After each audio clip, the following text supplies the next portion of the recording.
Da-da-da. Da-da-da. It's a Tuesday morning. You're hanging out in the break room. Rochester's Classic Rock. 96.5 WCMF. How's it going, buddy? Pretty good, buddy. What's going on, female buddy? Doing good, buddy. Oh, my goodness. What? Well, my headphones have been all screwed up the last couple of weeks, and it sounds like it's gone. Oh, wow. What happened? Oh. It's like my... Yeah, you know what? You're right. I Oh, can my hear it. God, we did it, It everybody. was a little bit clearer. I don't know what Right. we did, but I'll take it. Somebody did something. Awesome. All right. It's 32 degrees right now. Getting it up we're going to be diddling 50 today. Okay. Tomorrow will be the most kind of beautiful day of the week. It will be raining, but it'll be 55. All right. I mean, you can never catch a solid all the way Nah. through good day, Not right now. right, at this time of year, but that's okay. Okay. That's okay. You could get on a plane and go on a vacation. Ooh, vacay. Your wife is out of town. Yeah. We're actually going to talk more about that later in the show. Mm. But when you're getting on a plane, there are protocol you have to observe. Okay. And I'm talking about personal protocol, right? You're going to bring your one bag. You got to keep it under 50 pounds. Mm. You got to get to the airport at the appropriate time to make your flight. Mm-hmm. And that's where this discussion starts. What happened? Well, I know you're not on TikTok No, I am not. as much as you want to be. There is a new thing on TikTok that's shown up that's called the airport theory. Theory? The airport theory. All right. A bunch of videos influencers have put out practicing airport theory over the last 2 months. And the theory goes, no matter what airport you are flying in and out of in America, Mhm. you only need to get to that airport 15 minutes before your flight takes off. No. That is airport theory. How is that possible? Yeah. You got, TSA alone. just. Even if they're it's not saying- busy, it still takes you that long to get through. It only takes one BS move to screw you up. 15. So you arrive at the airport. You are walking through the door not 15 minutes. terminal, airport. You're walking through the front door of the airport. So that 15 means I'm minutes. not checking a bag? Well, maybe you could Did be. you just I don't go and know. carry on? Well, okay, so one TikTok user filmed themselves. They went to All the right. airport in Atlanta, which is the busiest airport in America. Yeah. Slammed. I got there first. Yeah. They walked through the front door in 15 minutes. Yeah. They got through TSA. They made their flight. Another woman went to LAX, tried the same thing.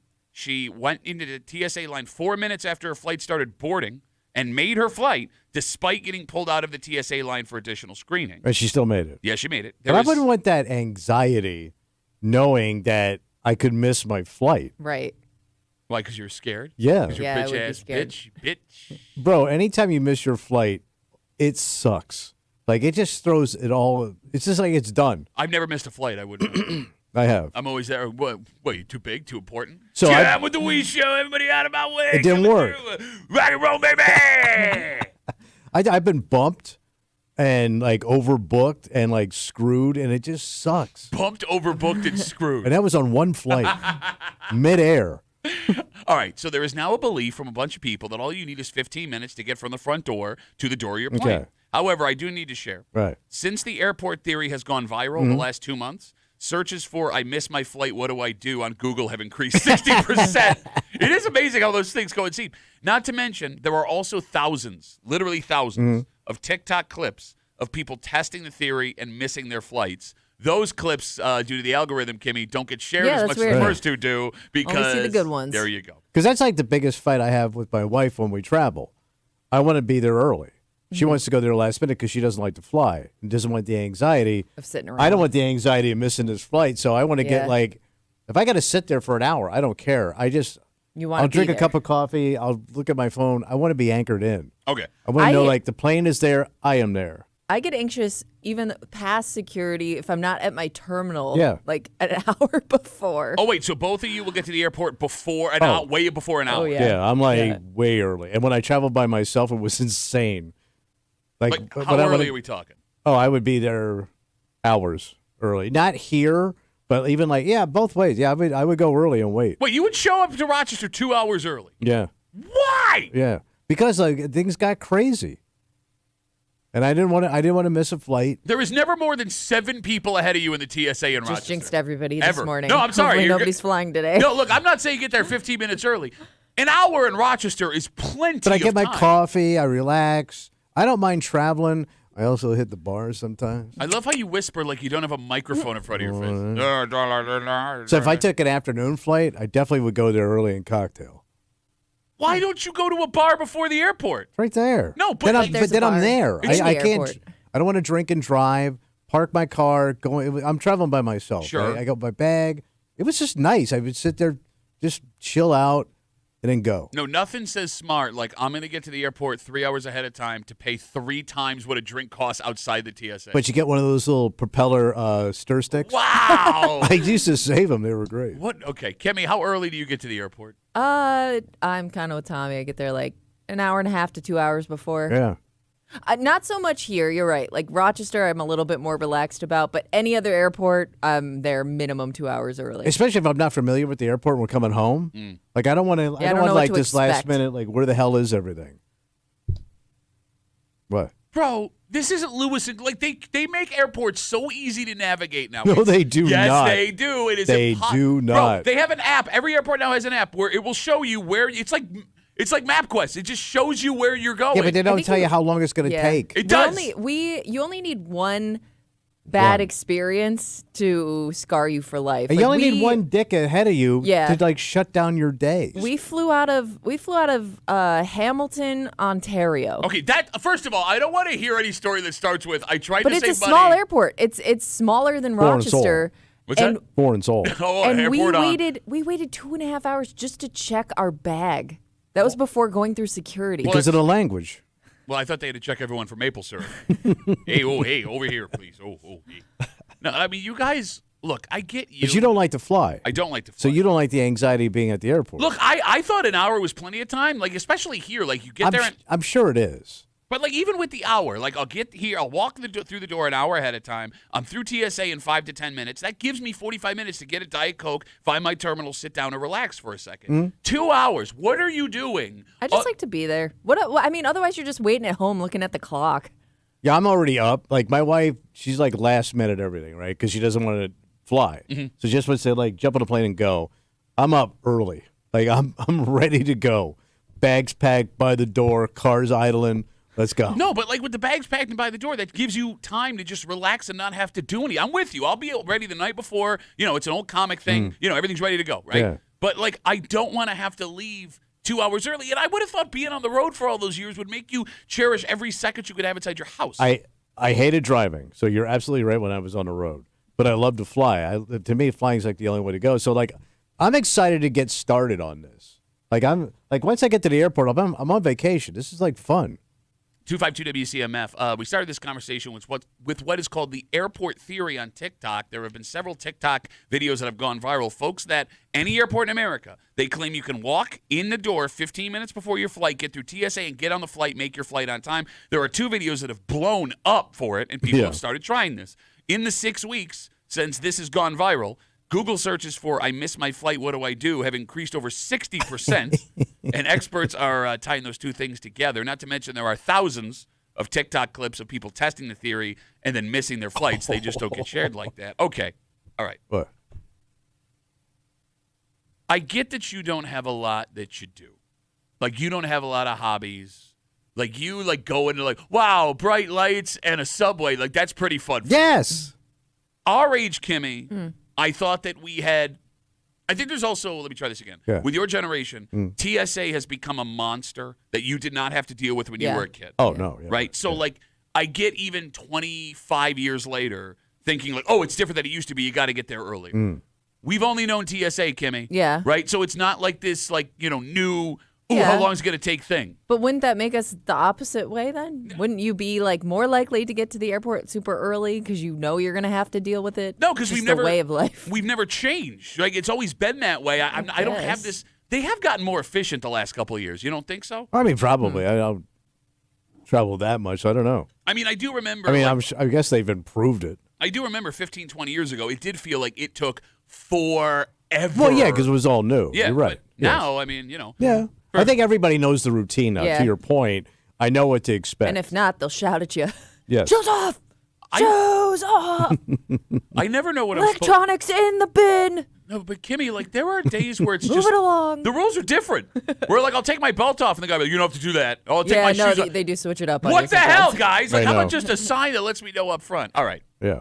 Here's the other weird thing. What happened? Because I don't know about you, Kimmy, but I know for a fact, without ever asking Tommy this question, What's that? you have a favorite airport to hang out in. Oh, yeah. Oh, What- do you book it? Like book your layovers in certain places? No, but I get excited when I know I'm going to certain airports. Which one? So for a while it was Pittsburgh Because when they redid Pittsburgh, it was like they like completely redid it. Wow, the Steel City. I don't even think they Hey, well, anywhere flies through there. But this is like 30 years ago. But Come the on down to Pittsburgh town. Tommy B at the airport with his propeller stir. He's taking it home. They let you take it home. But the nicest one now, to me, is JetBlue Terminal JFK. Shut up. Is by Shut far up. the nicest Well, terminal. we did That find sounds out. like a crappy CBS show. JetBlue Terminal JFK.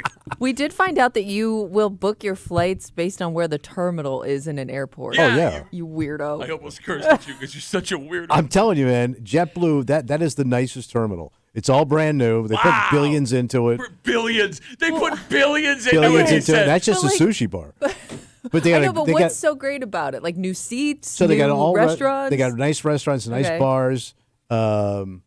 Yeah, I mean it's clean, it's new, it's nice. See- And I like too, like every based on my alcoholism, there's every gate, the terminals that go down, it's like splitters out to like 3 different terminals. Mm-hmm.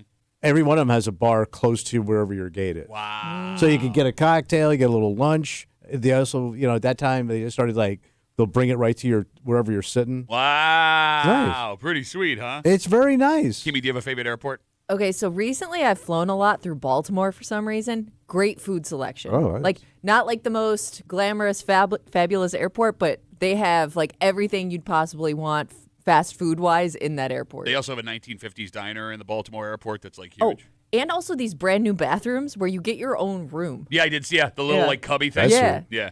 My favorite memory of the Baltimore airport was on the old show when we were going through. This is before 9/11, and they had a kiosk where you could buy all kind of like just crap, right? Okay.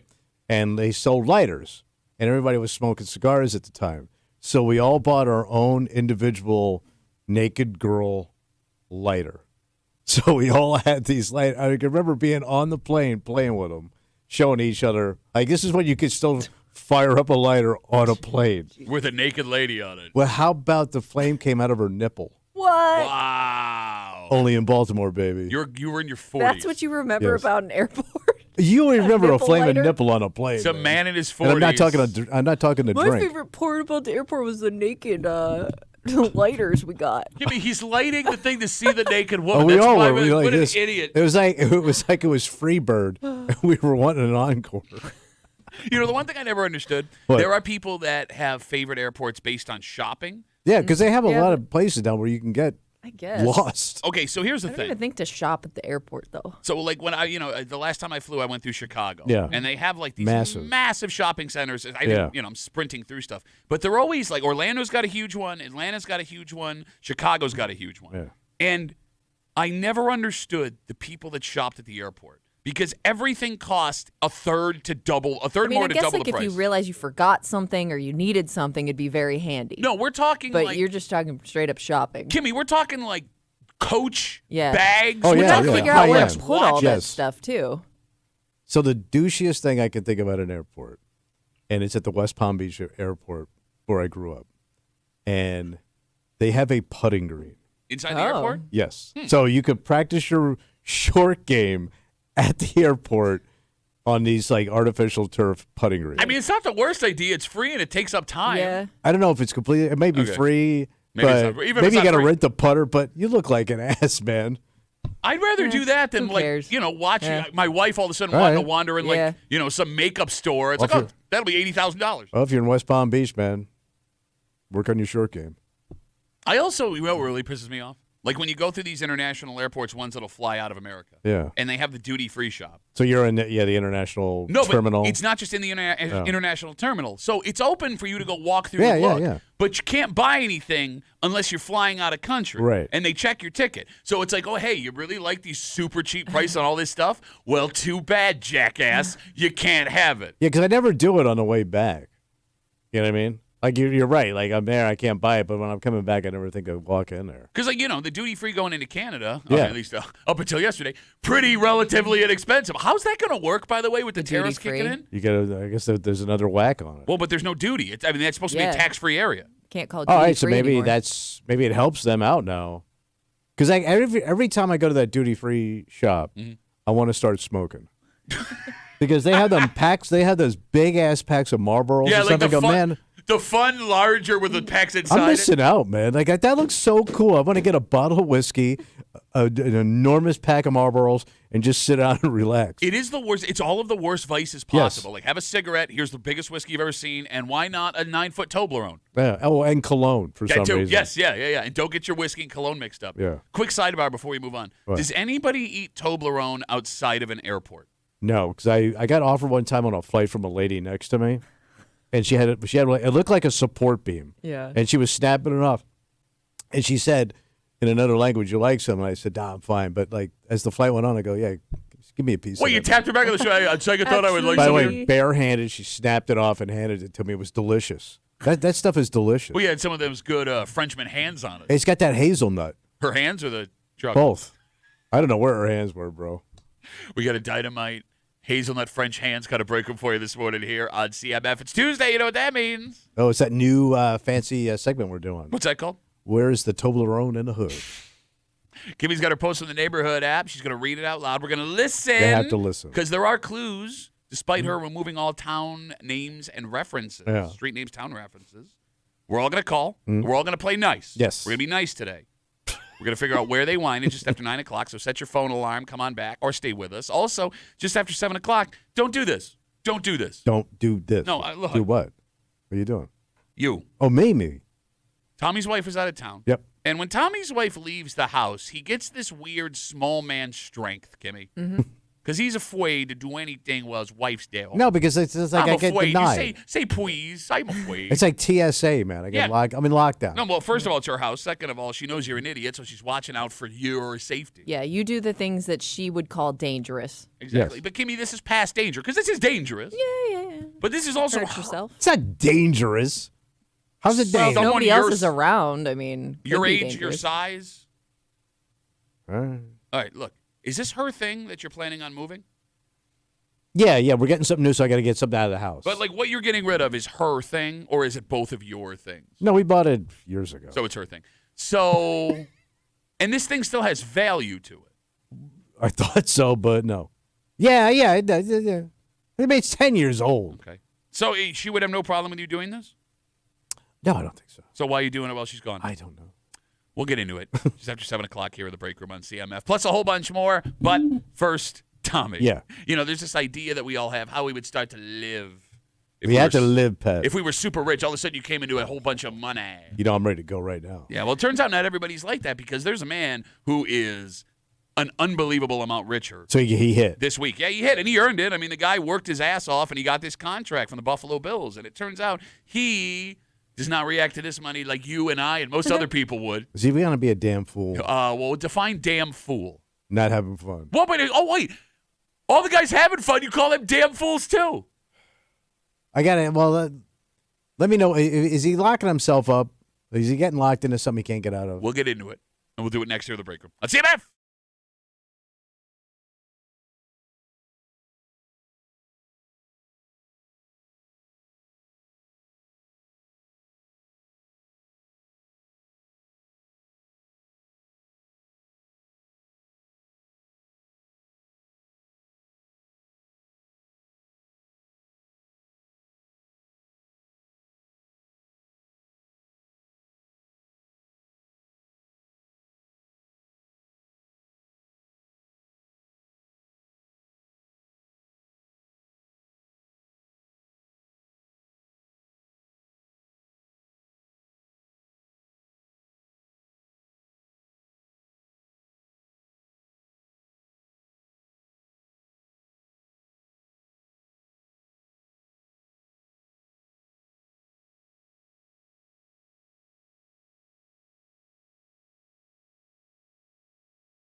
No matter who you are, no matter what you look like, no matter what you do, we all share one common fantasy. Oh, yeah, what's that? If we came into a whole bunch of money, what we'd do with it immediately. Oh, yeah. All the things we'd buy, all the places we'd go. Yeah. All the things you would do, Tommy. Gimme. Well, it turns out not everybody thinks that way. Oh, really? Because there was one man who just came into generational money. Like, we'll change the life of him and his children. And it seems like he wants it to last till his grandchildren because this man ain't changing nothing for nothing. He's responsible. You're hanging out in the break room. Rochester's Classic Rock 96.5.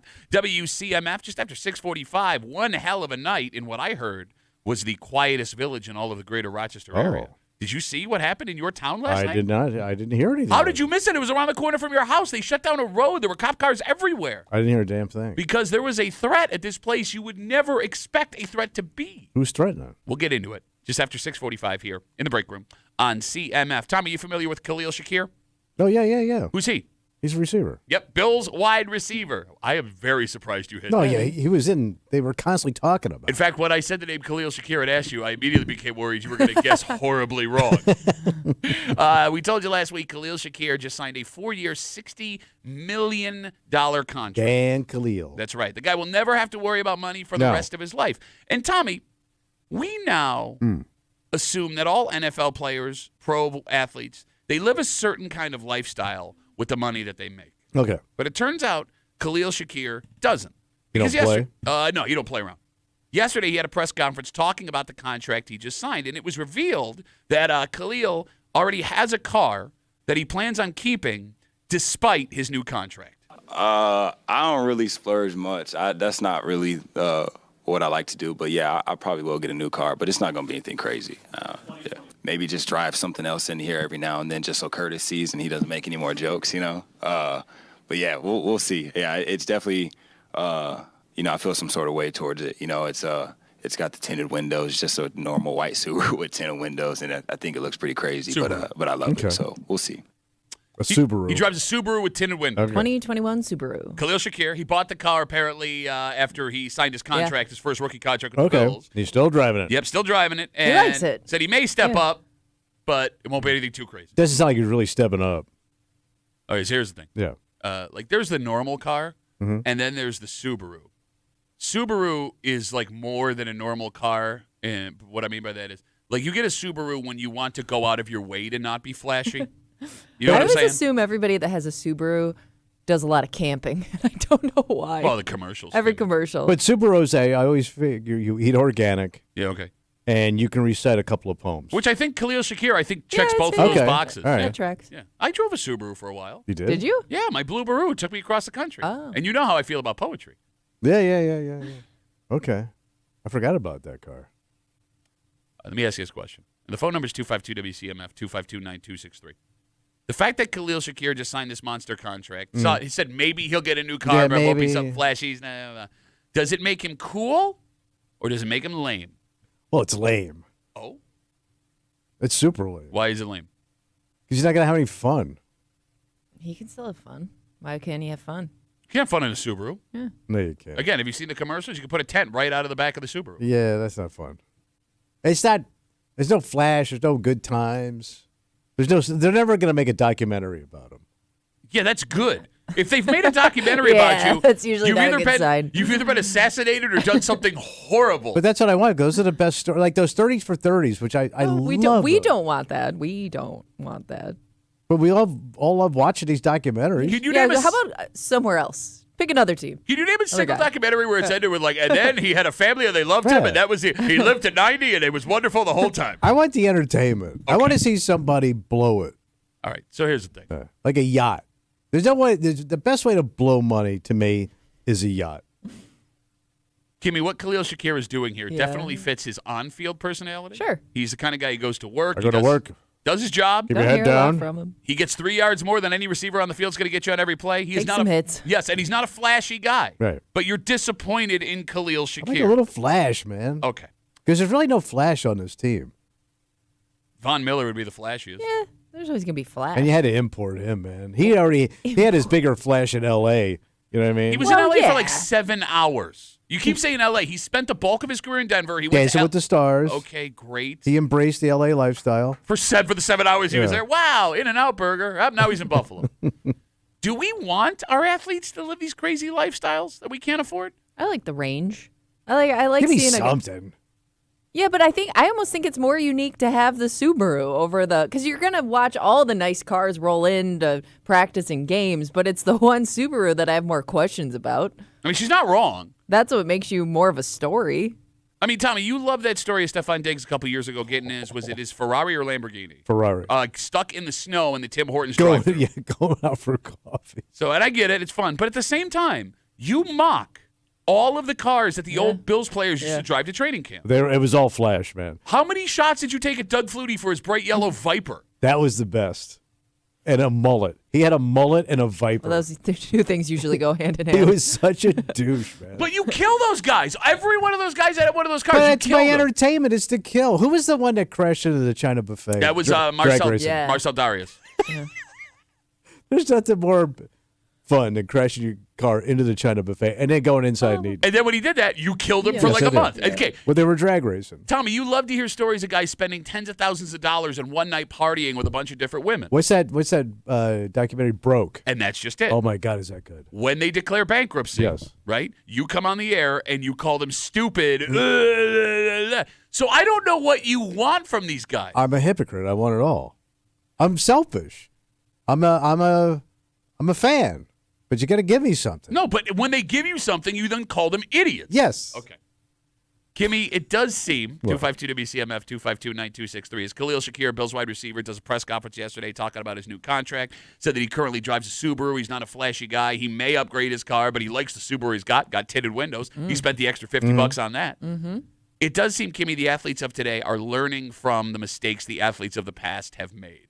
Do you think it's partly that, or do you think it's also they kind of like being the unique guy with the older vehicle? Because the first person I always think of when we see these stories is Kirk Cousins. Yep. And he seemed like he enjoyed driving that old minivan just because he loved when people asked him about it. So Kirk Cousins, current quarterback for the Falcons, probably would be a quarterback somewhere else. When he came to the league for like 5 years, he drove a broke-down old minivan, despite the fact that he had and millions. he still of like dollars. lived at his parents' house. Or Yeah, something. I mean that gets weird. That's where it starts to get Who's weird. that, Gardner Minshew? Yeah. Is he still in the league? Yeah, he's there. Yeah. Somewhere He's around. another van guy. Yeah. He, in the See, offseason. that I look at that guy and I think that guy likes that kind of attention, right? Like But- he's doing it on purpose. But he almost. lives in a van Yes. in Key West on the off season Yeah. next to the gym that he works out in. And I think he just showers in there. Like he's a bum. He's a South Florida bum, but he's a bazillionaire. Can we go back to your point? I don't know how unique these guys are anymore because I got to be honest with you. Like when we're at camp and you walk through the players' lot, it does not look like it looked like Yeah. 15 years Oh, ago. no. Yeah. It's not interesting. Like, you brought up that ESPN documentary, Broke. Yeah. All right, and if you've never seen it, they talked to a bunch of pro ex-athletes who lost all of their fortunes. Andre Rison was the best because, man, that guy had it all. I mean, Vinny Testaverde. Yes. They're the greatest story I've ever heard, and I've said this on the air before. Allen Iverson, who just got his ass saved. He was completely broke. He had a lifetime contract with Reebok that just paid him another like $200 million, something like that. When he was playing for the 76ers, he never packed a suitcase on the road. Right. He would wear his clothes that he was wearing, go to the city. New socks Yep. every Saturday. He would go to the mall, buy all new clothes to wear home, Yep. leave his outfit that he wore there in the hotel room, and then go home. Never packed a bag. That's money. And we're not talking like old Navy style I know, clothes, he bro. went We're high talking end, like, yeah. but here's the thing. But- Like, Kimmy, I don't know if these players have Yeah. heard from those guys and Yeah. they listened. I don't know if their handlers are in their ear all the time. Those guys now, the guys that you're describing, are also now the older set at their workplace. Yeah, the so old is man. it partly like they look at it as douchey because that's what like the old guys think is cool? Could be that. Good question. Is that like part of it? Like I saw what Von Miller drives. He's an old guy now. I don't want to be that guy. Well, it's funny. You bring up Von Miller, and he is a flashy guy. When he was It was just the first name that came to no, my mind. look, Yeah. I had said it earlier. When he was in Denver, he was driving a $26,000 Camaro. Oh. Like, he was a guy. I mean, it sounds like he spends money on other things, but I Yeah. guess car Yeah. wasn't one of them. All right. I don't know. But like- like you know how like you see like what the older set does where you work and you're just that now becomes like the douche standard. Yeah. So you kind of go in the opposite direction of the people before you. Not a bad take. Okay, so they're maturing. But it's funny, you bring up Garner Minshew. There are a bunch of guys whose names you probably don't know who will live in the city they play in the offseason because the team gives them so many things for free. They can pretty much live for free. Oh. Like they pay for their apartment, but they can get like a car allowance from like, certain dealerships if they Yeah, take yeah. a picture So of they somebody. just hang. The facility will feed them 2 meals a day and all In their the off season? Yeah. Oh, nice. And they get free clothes. Yeah, I They guess say- if you're a single young guy, yeah, why not? I mean, if you want to live chintz between food, transportation, clothing, the team handles that as part of your The contract. NFL could be for you. But there are some players, however, that couldn't live cheap even if they wanted to. Because like in this story, Khalil Shakir is the perfect level of famous. Yeah. Right? He gets that money, but Khalil Shakir's not a guy that's going to be mobbed walking around. No. Right. Like Josh Allen couldn't drive a regular car No. and live in a normal house. No, he's a superstar. Right? He'd have people follow him around. They'd be waiting at his doorstep. Like that guy, and granted, he's got the money, Yeah. but he has to spend the money Right. to have the safety and somewhat Yeah, normalcy. comfort. Yeah. Yeah. Right? And there's a guy who's about to find that out the hard way. Who's that? Are you familiar with Jalen Hurts, Yeah. quarterback of the Eagles? Yeah. He lives cheap. Okay. He bought a standard, normal, suburban, middle of a cul-de-sac house In Philadelphia. in Philadelphia when he signed his rookie He's got to contract. get out of there. Yeah, he's now the Super Bowl MVP. There's no way you can live that way. People are going to Yeah. be driving past his house day and night. That's what I mean, because the fact that I've seen the pictures of his house online lets me know everyone in Philly knows Yeah. where he lives. I mean, the days of Larry Bird going out and mowing his lawn, like after he signed his rookie contract, are kind of over. But Khalil Shakir could do that. yeah, You know he what I mean? could. Yeah, But the guy's got $60 million and he gets to be just a regular person. that's a sweet spot to be in.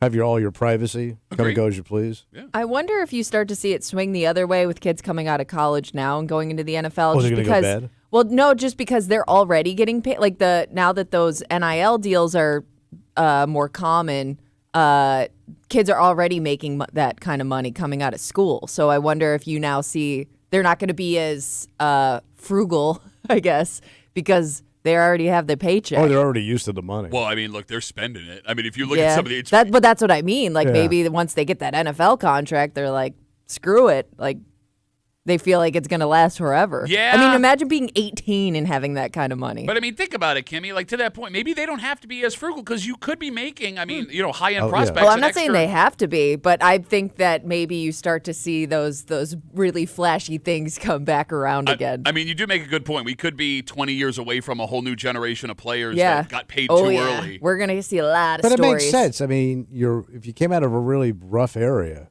and all of a sudden you're Yeah. getting all this money, Some kids Why not? are staying in college longer because they're getting paid that money. Yeah, and like here's the thing: you say rough area, right? But like any standard middle class family, even if all of a sudden you're handed $10 million, yeah, it would be really hard as an 18, 19, Oh. 20-year-old kid not to go blow that Oh, cash yeah. immediately. I'm dead.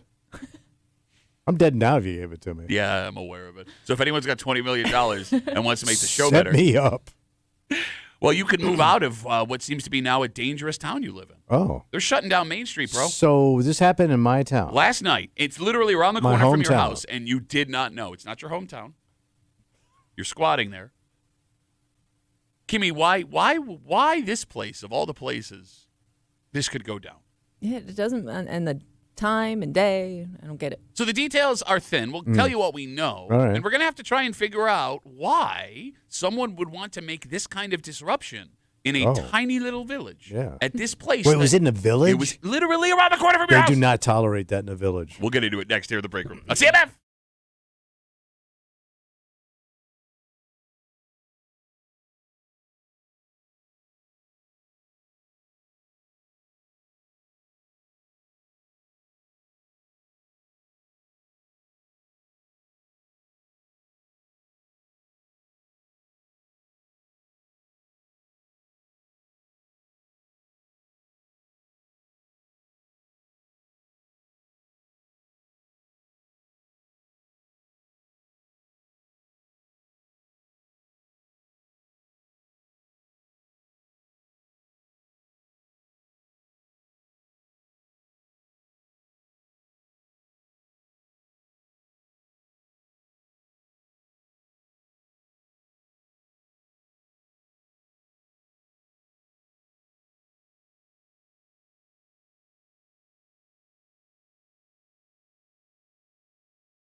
Things like this don't happen in a town this quiet, Tommy. Yeah, buddy. Especially not down on Main Street.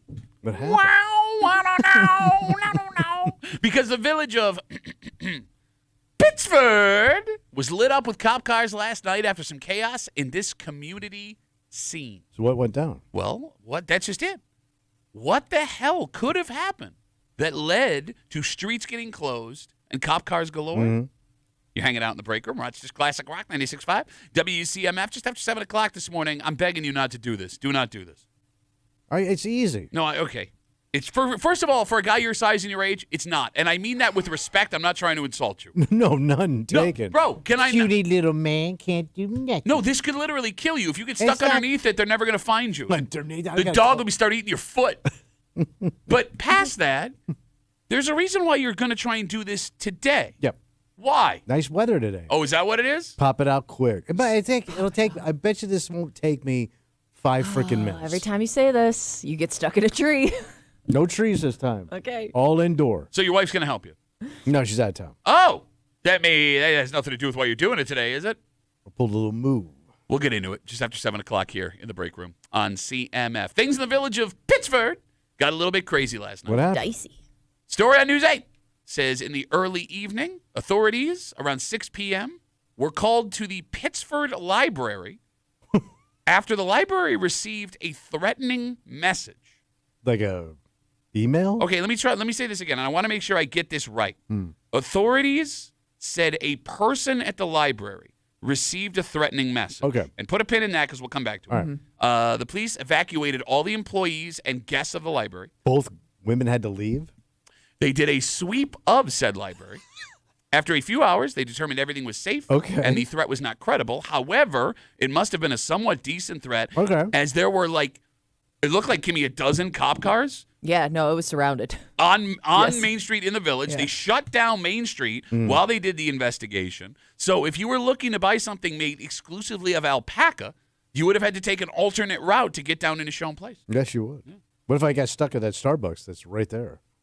That would have been the worst thing in the world for you. Oh, no. I have to not tip for the next 5 hours. So the story is a little bit confusing in the detail because it does say a person in the library received a threatening message. Yeah, I guess the it doesn't say librarian. like it was directly to the library, but it could be. We don't know if it was somebody that worked at the library or somebody that just happened to be at the library. All right, so let's break this down. It could have been someone using it, as you just said. Yeah. If it was someone employed by the library, that makes it even weirder. Yeah. And there would be a big difference, right? Because, You know. threatening someone you don't like, although insane, Mm-hmm. would make more sense in this situation, like an individual. Like, I'm going to do something to you because I don't like It's a you. personal issue. Yeah. It gets more complicated if the threat itself involved the library because then there are more potential motives. Right. And the most common issue we've seen with libraries over the last 24 months, people having a problem with the books they have inside. So we're going to do something to you. Oh, okay. All right. But here's the thing. Almost all of those stories have come from school libraries. Yeah. Also, if you're calling in threats to libraries because you don't like the books that they carry, Yeah. maybe you don't understand the reason we have libraries. Something to Google. But, I mean, this could be more personal. It could be something like a disgruntled former employee of the library.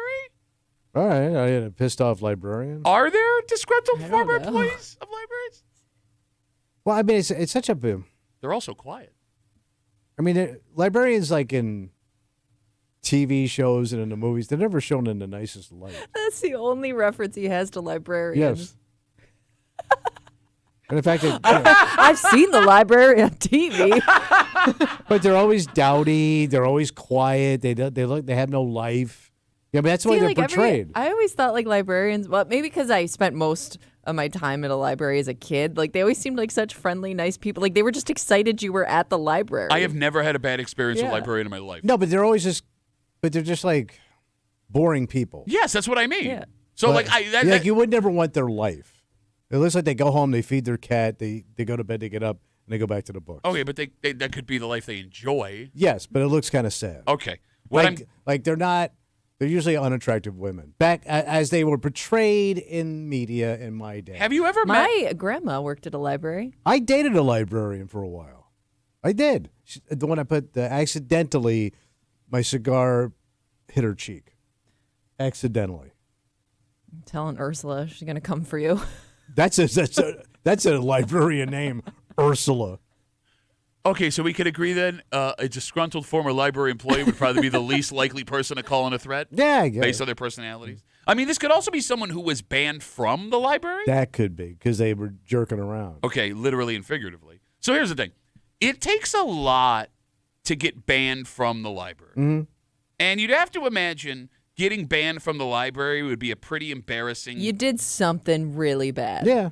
There would only be two reasons, Kimmy, Yeah. why you'd be banned from the library. One, you were so loud over and over again. You came in just to be obnoxious. Yep, and they forced you to leave. Or two, they caught you watching porn. Yeah. They on, then on a computer. Yep. yeah. They then told you to please stop watching porn.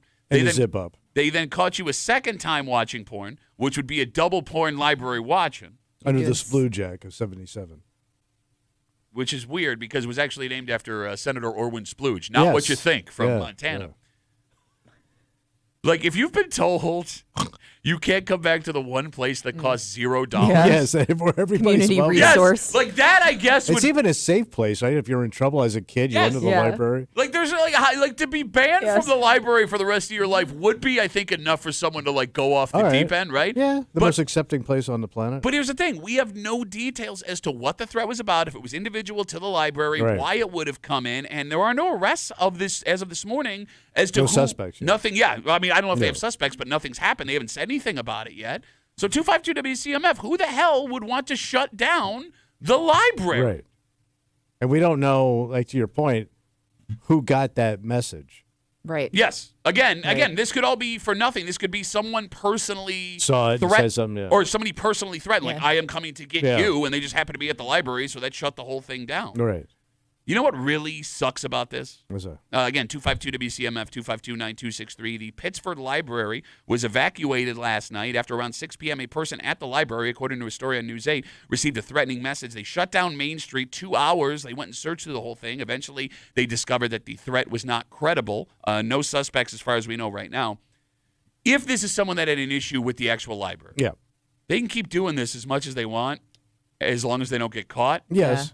And even though there was no threat last night, logic would suggest, again, each follow-up threat would be the same, like it's not really a threat. Yeah. You would still have to check out every single Oh, one. yeah. Right?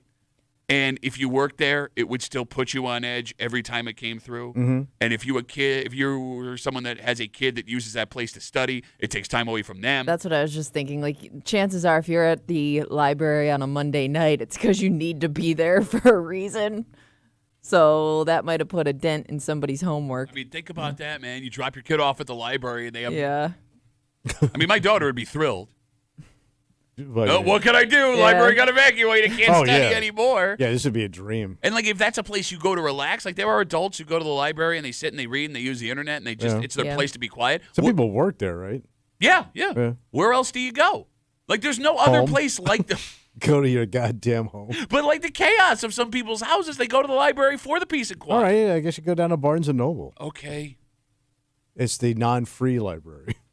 Why do you not like the library? I don't hate it. No. But I've had to go now multiple times recently to this actual library. Hello, this actual specific Yes, library. because of the grandkids. Yeah. Because they get that whole play area. Yeah. Where you have to sit in there for like an hour while he plays with the crap. Are you complaining about the free resource for your grandchild in the town that you live in? It has everything we already have at the house, but it's not sticky. So we had to go there and watch him play with all this stuff. Okay. It's so goddamn boring, bro. I would think you enjoy that. It's peace and quiet. I got Yeah. that at the house. And by the way, there ain't no peace and quiet when you bring a grandkid. That's where it ends. But I don't know how they say you got to be quiet, but then they have this area where there's just kids running around. Okay. What? Did you call in the threat to the library last night? No, I did not. I was too busy doing other things, trying to kill myself. Okay.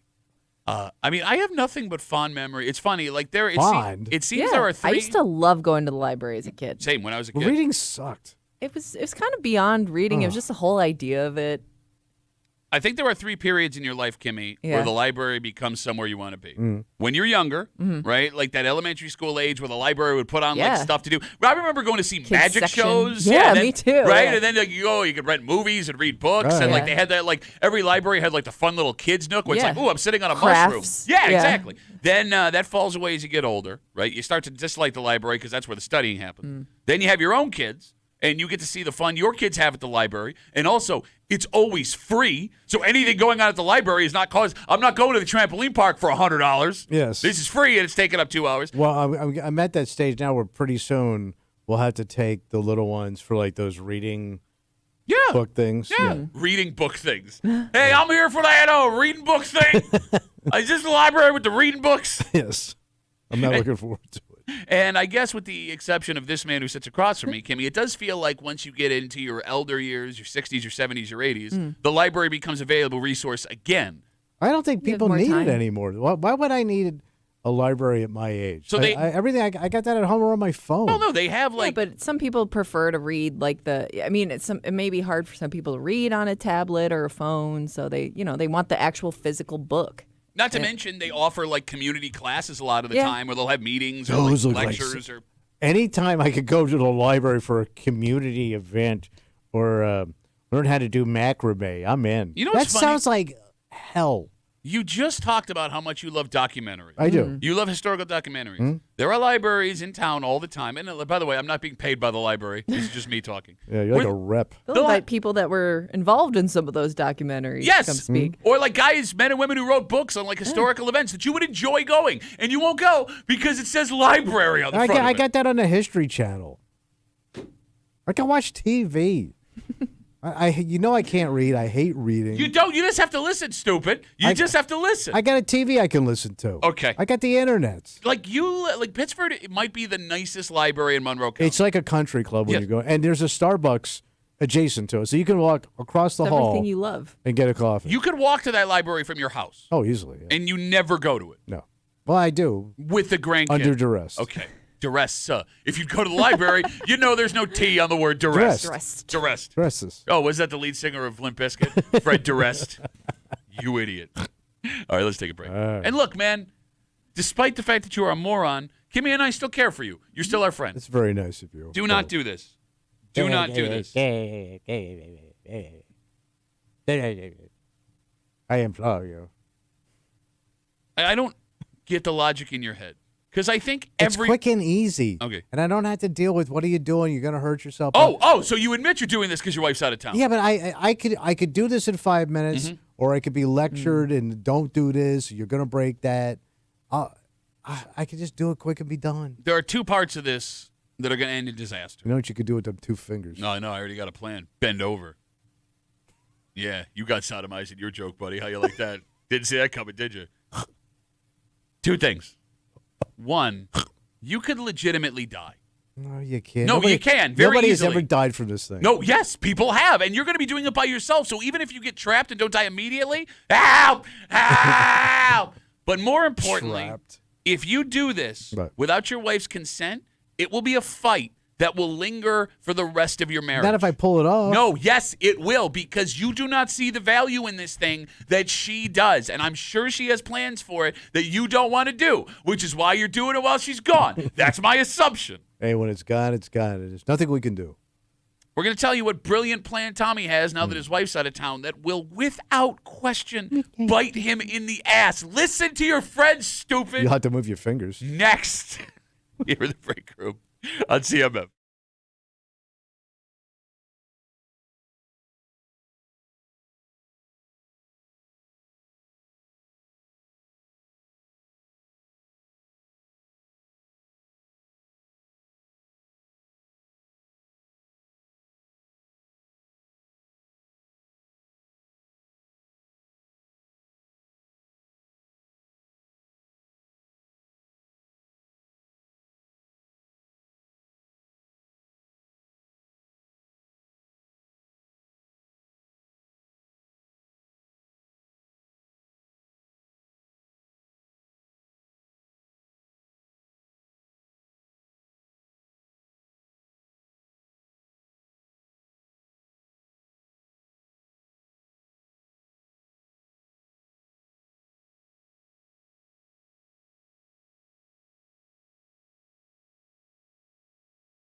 Don't do this, man. Don't do it. Don't. Watch me. Easy. Tommy, you're playing with fire. Come here. Frankly, It's a dangerous game you're playing, man. I am frankly stunned that you even consider this a good idea. Because I've already walked through it in my mind. Okay, let's take the physical part of it, which will be a disaster, out for just 1 second. Oh, yeah. All right, take that out. There are some decisions you have to make as a couple. Without the other person, no matter what you decide to do, it's going to end poorly. When it comes to something this expensive, when it comes to something this big, when you know she wouldn't want you to handle it this way, all you are doing is setting yourself up for disaster. But I'm ripping the Band-Aid off, and then we're done. There's nothing she can do about it. And it has to go. Here's the other thing. It's got to go if you want the other thing in. Uh-huh. Right? We've already made that decision we made. Okay. So basically now is what do we do with the old thing? Oh, so you asked her. Well, we talked about it. Yeah, so this is what she wants?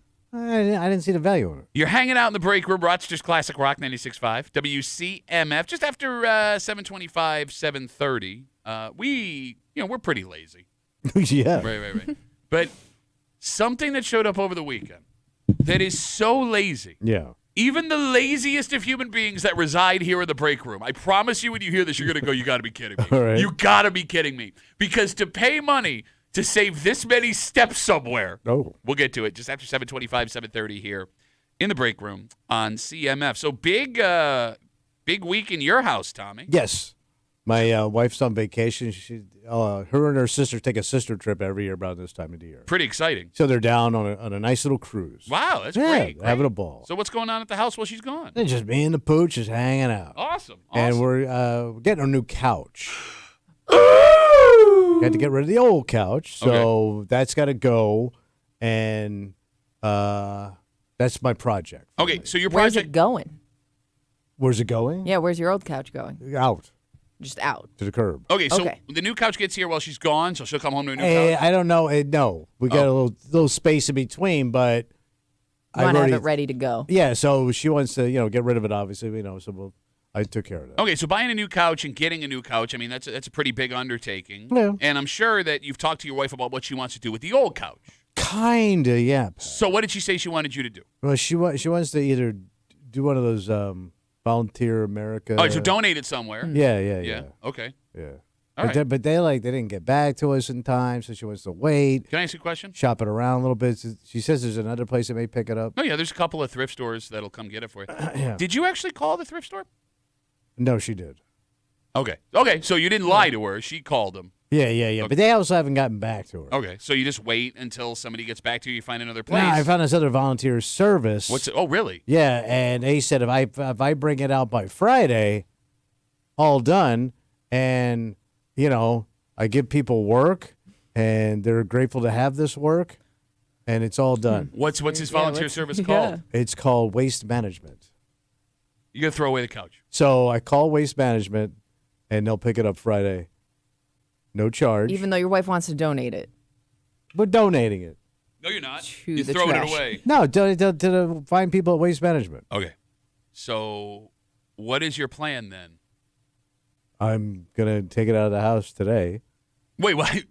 Yeah, I'll This is wheel it gonna out sit today. outside? They'll Hold pick it on. up- Seems they'll- kind of they'll- trashy for your neighborhood. Oh, you're gonna have 3 days of couch. I mean, curb. I know it's something you'd complain about. No, don't worry about it. Well, there's been what? It's gonna rain all week. I know. You're gonna have wet couch out in the driveway, They'll pick it up. like your Pat. mom's coming over. So that's my plan. Okay. Get it out of the house today because the weather's going to be nice today.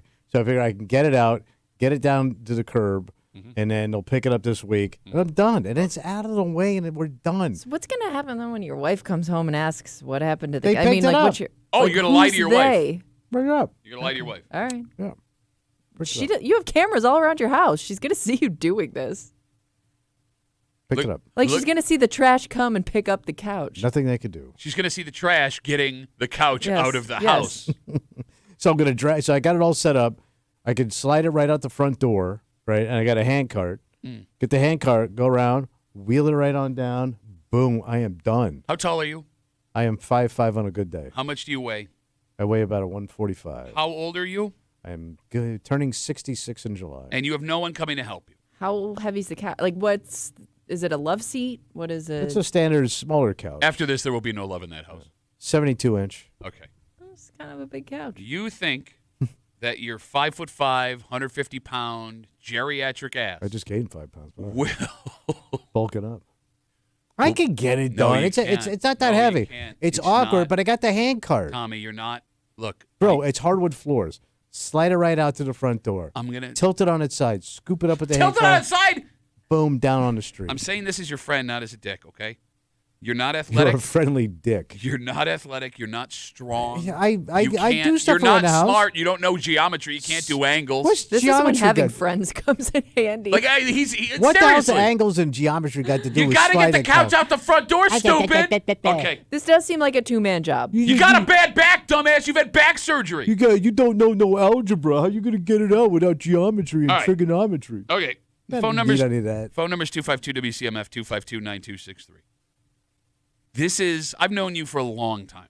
A long, long time. Yeah. And I've watched you do some of the stupidest things I've ever seen another human being do. And I'm telling you right now, look me in the Outside face. of this show? Look at me in the face. What? This is the stupidest plane you've It's ever not. had. All right. I'll tell you this right now. Oh, please tell me this right now. And I'll time it for you too. And I'll take pictures. All right. I'll have that thing out in under 5 minutes. I'll have it at the curb. Done. No bad back. No geometry. No telegraphy or whatever else you call it. Telegraphy? Whatever that is. Telegraphy. No hieroglyphics. Nothing. I'll have it done. All right, let's take away the fact that you're going to hurt yourself. You will, without question, hurt yourself doing this. I'm on Weight Watchers, man. I'm doing good. All right.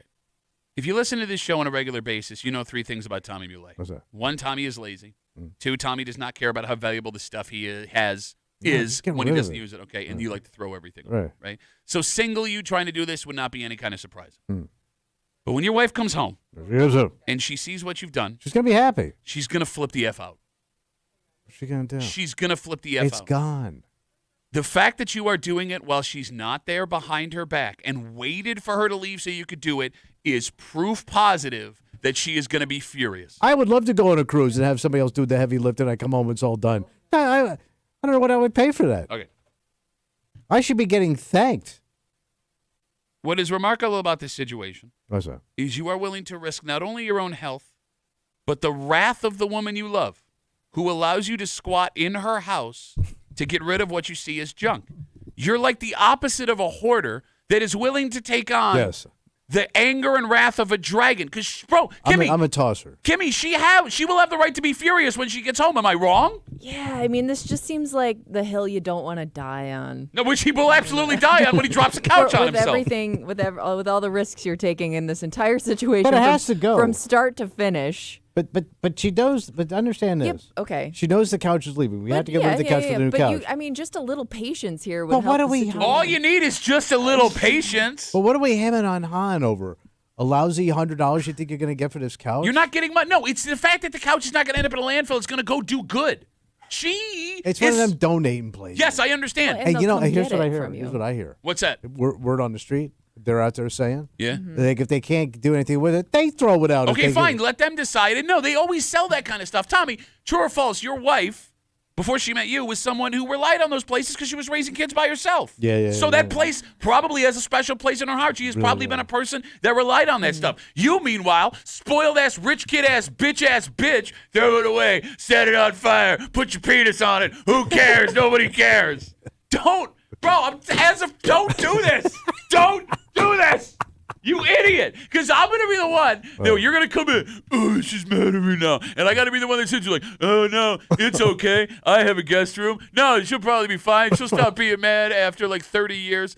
Mark my words. Mark my words before we go to the phones. This is, and I'll tell you why in a second.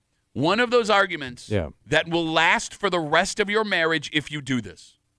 I think I already got 5 of those. And here's the other Why thing. add Like, another? so let's say I play by the rules. Let's Play by the rules of the house you live in. Yeah. You idiot! All right, let's play by the rules. Yeah. That means I gotta wait. Yeah. I still gotta move the couch, right? Well, I thought they came to get it. But you gotta have it out. You Okay, have to well. have. So that's the other thing. Yeah. With these donating places. Yeah. Okay. You have to take a picture of it. You got to Okay. send it to them. Yeah. They have to approve it. Okay. And you still have to get it out of the house. Oh, Okay. wow. Christ on a cross. So I still gotta all move that's it. added is just taking a picture of it. I still got to move it. Okay. Okay. So the moving part still is going to happen. Yeah. But then I got to dick around with these hippies to pick this stuff up so some underprivileged family has a place to sit. Did you hear the last part? Yeah, I know, Did Jackass? I know. What part? The hippies or the poor people? 252 You WCMF. know that couch is nice too, based on your wife's taste. It's nice. But well, yeah, it's 10 years old. My It's not that ass- old. My scuzzy ass. Wait, is you said gone. 10 years old, too old for a couch? Yeah. So she wants to get rid of it. And the dog hair, we got multiple dogs That on couch is younger than this show. it. Is? Yeah, back when that couch was first bought, Kimmy still had hope in her eyes. Oh. 252 WCMF. Tommy and his wife get a new couch. Very exciting. His wife is out of town, girls trip with her sister. Hmm? She wants the couch to be donated to a Goodwill, VOA, Yeah, Salvation that Army kind of volunteer, thing. Yeah. help people out there. Tommy claims they haven't gotten back in time, so while his wife is gone, he's going to throw out the couch. Yeah, call Waste Management. How about they pick it up, no charge? Yeah, amazing. Also, he's going to try and move this couch with a hand truck by himself at 69,000. I'm 66. 69,000 years old, 5'5", and 115 pounds. I just lost weight. 252 WCMF. My weight is fluctuating. 25292. I'd go to the doctor. 2529263. Let's talk to Bill. Hey, Billy boy, what's going on? Hey, how you doing? Good. I wouldn't talk him out of this just because it'll be a good drama. But what's going to happen when the couch is on back order because of COVID or some other BS, and they're sitting on lawn chairs in the living room? It'd be like summertime. No, it's another great point. Why would you not wait for the other I couch to know, get I there, know. stupid? Well, What are you going to do? A yoga studio in your living room? we have other chairs that We can got- slide over there. Yeah, you're going to. So what are you? Some bachelor apartment? You're an idiot. You're an idiot. A couple of milk crates. Why would be like you the not- old days. Be like when I first moved here. Bill hung up. He's so Bill's done frustrated with with you. you. You wait for the couch first. Okay. Okay. I clean up around it nice. All right. Sit on hold for a sec, because I need you to listen to me. I'm all right? listening. Are you listening? I'm listening. I don't even know why I talk to you. You don't take. There are so many risks here. Hey, my remember the last God. time he did something when his wife left? I'm not hand gliding. No. Beyond you getting hurt, God forbid you break something else in the process. Nothing's going to get broken. Scratch a wall, scratch the floors. Oh, hardwood floors, from what I hear, Kimmy. They're hard. I'm not going to It's the only Slide on hard thing in that something. house right now. Soft boy thinks he's going to move a soft couch. Kimmy, what happened the last time that he wanted to do something and his wife left the house and he tried well, it? Pat, I believe what happened was he tried to do something quickly while his wife was out of the house, I think, not even out of town, and he got stuck in a tree. Like the ugliest cat in the world. I didn't get stuck. Stuck in a tree with a chainsaw. 252 WCMF. Here's a fact. What's it? You can't make any big decisions about big items in your This home ain't a big decision. without your wife. It's a used couch. Look, couch, fridge, stove, dishwasher, bed, like we talked about last week. Remember we got that Facebook message from that dude whose girlfriend, fiance, wanted to take his mom's bed? Oh, yeah. Your mother, excuse me, your wife, what's the difference with you, has to be involved. No, she was in the initial talk. No, and when I say involved, she's going to get the final say. There is more to this than just, I'm done with it, Tommy. Like, most of these things still hold value. Your wife sees that value in the couch for somebody else. I am shocked, frankly, that she didn't want to sell it. I admire her for wanting to pass this on to someone else who wants to use it. But there is an emotional attachment to this couch. That's why she doesn't want to throw it away. You don't get this? Emotional. We bought it from a store. Kimmy, yes, true or false, most people have Handmade. they grow emotionally attached to the furniture that they have in that house. I think so, especially depending on like the time in your life that you had it, and you know if it's moved places with you. It has you not. know? We bought it. It hasn't Kinda- been. It's not an heirloom like passed down. It's from- one of the first pieces of furniture you guys bought as a couple. It is, it You're is. not realizing this? Stupid? God, you're so much older than me. How do you not see Your this? relationship is going to end with the couch. No, I'm serious. I'm worried she's going to come home and tell you to get the F out. And you Well- won't even have a couch to sleep on. One less thing I got to carry out. God, it's Well, not your couch, stupid. he'll have a wet couch to sleep on. Don't do it. You wait till you see how easy. Shut it is. up. And the transition's going to be smoother than you think. No, and here's what pisses me off even more. Like, I know you know By the this way, is. you're going to come in and lie about it anyways. She's right. Even if it takes you 10 hours to do, you're still going to be like, yeah, no problem. It was a breeze. Got She's- right out there. She's going to be thanking me.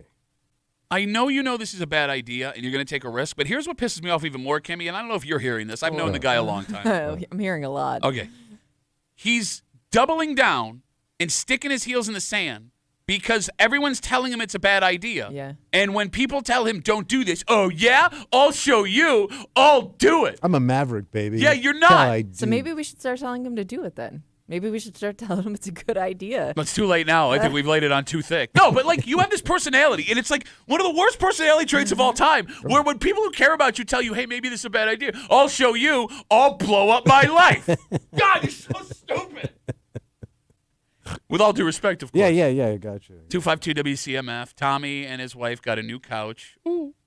She is out of town on a girls' trip this weekend. While she's gone, he's going to get rid of the couch. She wants to donate it to a Goodwill, Salvation Army, Volunteers of America. He says that's taking too long, so he's going to throw it away.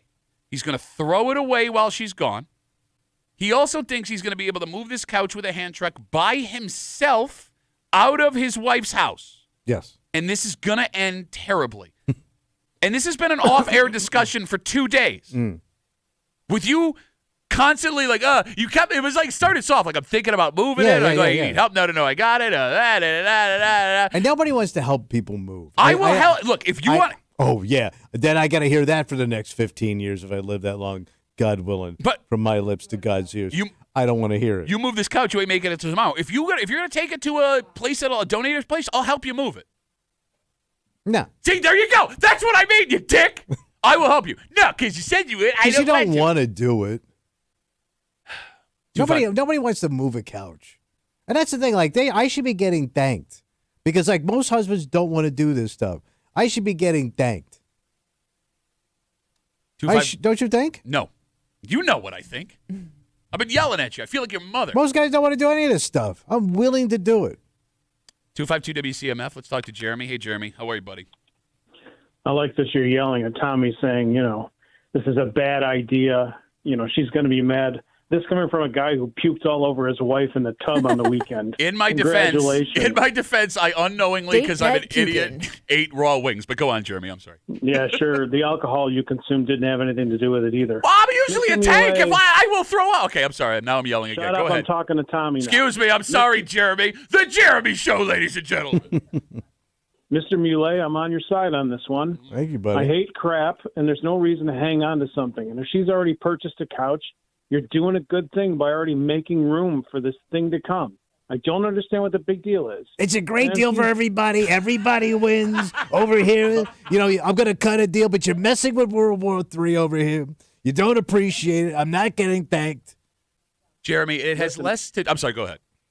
Listen, Tommy, I have a solution so you don't have to move the couch yourself, all right? What's that? There are a few super fans of this show, right? And I guarantee Ben would be over there helping to move it. Say, listen, Tommy, I just moved out of my place. I could use a gently worn couch.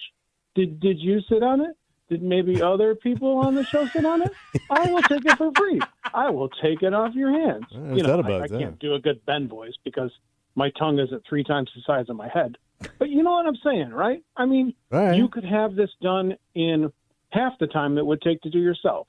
Well, no, but we tried this one time. Ben did try and help Tommy move something, move a couch out the front door. Yeah. And you remember when he sneezed, moving the couch out the door frame, and then... I can't get it out. This couch hurt me. It bit my mouth. Jeremy, thanks for the call, buddy. Have a good rest Adios, of the day. dicks. There goes Jeremy. It's not about getting the couch out. No. It's about the... It's a principle. No, it's not even principle. It's the fact that your wife doesn't want this. She doesn't want this. Here's the thing. We're saying all this. Mm-hmm. I haven't run by my alternate plan by her. So call her. Well, she's on a cruise, and they're out to sea. How convenient. You're such a dick. You think that's going to work? There's nothing I could do because she's out to sea. Nothing you could do. Yeah. What can I do? 252 WCMF. Tommy and his wife got a new couch. She wants to donate the old couch to a Volunteers of America, Salvation Army. How many couches they need? They've probably got 1 million couches. She's gone now on girls' trip. He's going to throw the couch away. Mm-hmm. This 5'5", 97-pound man. Mm. And again, I would go to the doctor because your weight's all over the place. Yes. In his 60s, thinks he's going to individually move a couch to the end of the road where his wife, when she finds out, will be furious. Let's talk to John. He's got a good idea here. Hey, John, how are you, buddy? Hey, good morning, guys. Hey. Hey, couple of things, Tommy. First of all, your wife's on a cruise. There's this thing called Wi-Fi calling. If she's on a Wi-Fi plan, she probably is. You could call her anyway. That's They first of all. ain't got that. This one doesn't have that plan. This is a different Yeah. ship. Yeah. Good ship. But the other thing is, from one formerly divorced guy to another, paying professional movers to move that couch a couple of $100 is a lot less than paying the attorney for the second divorce. Well, hey, how about you just you could save some time. You could pay movers to move the couch, and while they're in there, pay them to move all your crap out of it also, because that's where you're headed. I Okay? ain't paying $100 nothing. more. John, this is a bad idea in your opinion, John? Listen, if she's that attached to it and she wants to donate it, is it really worth $200 every dollars to be wrong? I don't know how attached. We'll find out. Yeah, we're gonna find And out. I think time heals all wounds. I think once we get that new couch in there, she's gonna be so Time happy. heals all wounds. You work with your ex-wife. You guys still don't look at each other. It's been 20 years. But that was started on our honeymoon, bro. John, thanks for the call, buddy. Have a good rest of the day. All right. 252 WCMF. We're going to take one more call. All right. Because you don't want to listen to me. You don't want to listen to Kimmy. You don't want to listen to John. Or You don't want to Jeremy. listen to Well, Bill. Jeremy was on your side. Which Another should one in the mix. also let you know that's a bad idea. All right. Bob has got the last word on CMF. Hey, Bobo, how are you, buddy?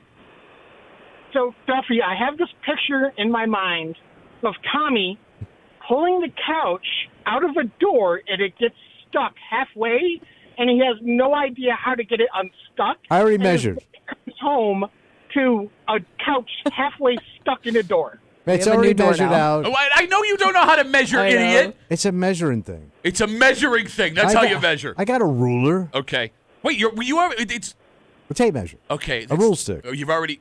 What do you have? Those are three different things. We have all of them. Okay. Tape measure. What's the one that goes around your waist? Tape measure. We got all that stuff. Okay. I already measured it out. Okay. It's about even, Steven. No, like yeah. If there's It's one about thing, even. Bob, you know, if you listen to the show, if there's one thing we do well here, it's math. Yeah. Yeah, that should be. That should go well. Awesome at math. Bob, thanks for the call, buddy. Have a good rest. I of the could day. do low measuring math. Okay. All right. Okay. Godspeed, You're my friend. Very confident. Is that a compliment when they say that? What does that mean? Godspeed. I don't know. It just sounds Good luck. classy, so I say it. I think they it's- said that to ships. yeah, like things. Gulf Spade, Titanic. Yeah, I mean, Wrong one. pretty much. No, it's pretty much the same situation. here. Lusitania. Oh, Yeah. wrong one. Yeah, it's hard to come up with a famous ship. that- Bismarck. No. All right, let's take a break. There's lazy, and then there's this Oh. because. Is this like a new lazy? Well, bro, it's an amount of lazy I've never seen before in my life. Because I'm lazy, you're lazy. And technology makes us super lazy. Well, that's Yeah. just it. It involves technology Okay. allowing you to be lazier because there are places you have to pay for parking and it sucks. Mhm. But what if I told you there's a place that will allow you to pay for parking only in these specific spots? Because enough people must want to do this and enough people must be writing a check Yeah. where it's worth saving this many steps for a couple of bucks. Oh, all And we'll right. get into it next here at the break room on CMF.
Tommy Muley, you know the feeling of finding a good parking spot. Oh, yeah. Right up front. The sweet spot. That's right. Luck shines upon you. All of a sudden, you're a dozen spot closer than the next sucker Yeah. pulling into the line. People will do a lot of desperate things to be the owner of that spot. However, Yeah. something that showed up over the weekend is absolutely ridiculous, and it may be a level of lazy Yeah. we've never seen before. Sounds like it's going to be a hit, though. You're hanging out in the break room, Rochester's Classic Rock 96.5 WCMF. Just after 7:45, another chain restaurant says they are struggling enough where they may have to start closing locations. Man. And I think it's time to sit down and examine. Yeah. Are we done with chain restaurants? Sounds like it. We'll get into it just after 7:45 here in the break room on CMF. On Saturday, What happened? I was at the Outlet Mall in Waterloo. Yeah. Hadn't been there in a while. And I saw something I have never seen before. So you've been there. Oh, yeah. You know that parking lot is huge. Yeah, it's vast. Right, so I'm pulling in, and despite it being packed, it's a Saturday, the first three spots closest to the Nike outlet, wide open. Oh, Couldn't believe it. nice. So I go to pull in, and I was stopped in my tracks. Why? What happened? In these three spots, there is a sign, and the sign says, up front plus parking. So how does this work? There is a QR code on the sign, Okay. and the first three spots, and only the first three spots in this row, are pay to park. So I can pay and get that spot, not Ah, right next to the handicap and the veteron park. It's VIP. It's closer than the handicap spots. Wow. The handicap spots are on the other side. Suckers. You Jeez. Really? You can have the closest spots to the door. So it's kind of almost like it's one step below valet parking. Yes. Man, in the wintertime, that's nice. Yeah. I would almost call it one step above valet parking. Well, no, because valet will take you right at the front. Yeah, they'll scrape your car. Well, this warm is it right up. at the. I mean, this is as close to the front as you can get. Okay. But this is, man, in the wintertime, that's. You're kidding me right now. No, I'm not. Okay. Every other spot in the parking lot is free. Right. There are literally 1,000 other spots in the parking lot, but these three ones on each side, so 6 spots, cost money. I'm definitely, if I have to go there Christmas time and the weather sucks, Yeah. and I can pay up front, and it costs me, did they say how much? It's probably hourly, I'm guessing. Yeah. So let's say for 2 hours, Uh-huh. it's $20. You would pay $20? $10 an hour. $10 an hour, upfront parking. I don't have to schlep all over. I don't have to get cold. Yeah, I'm taking it.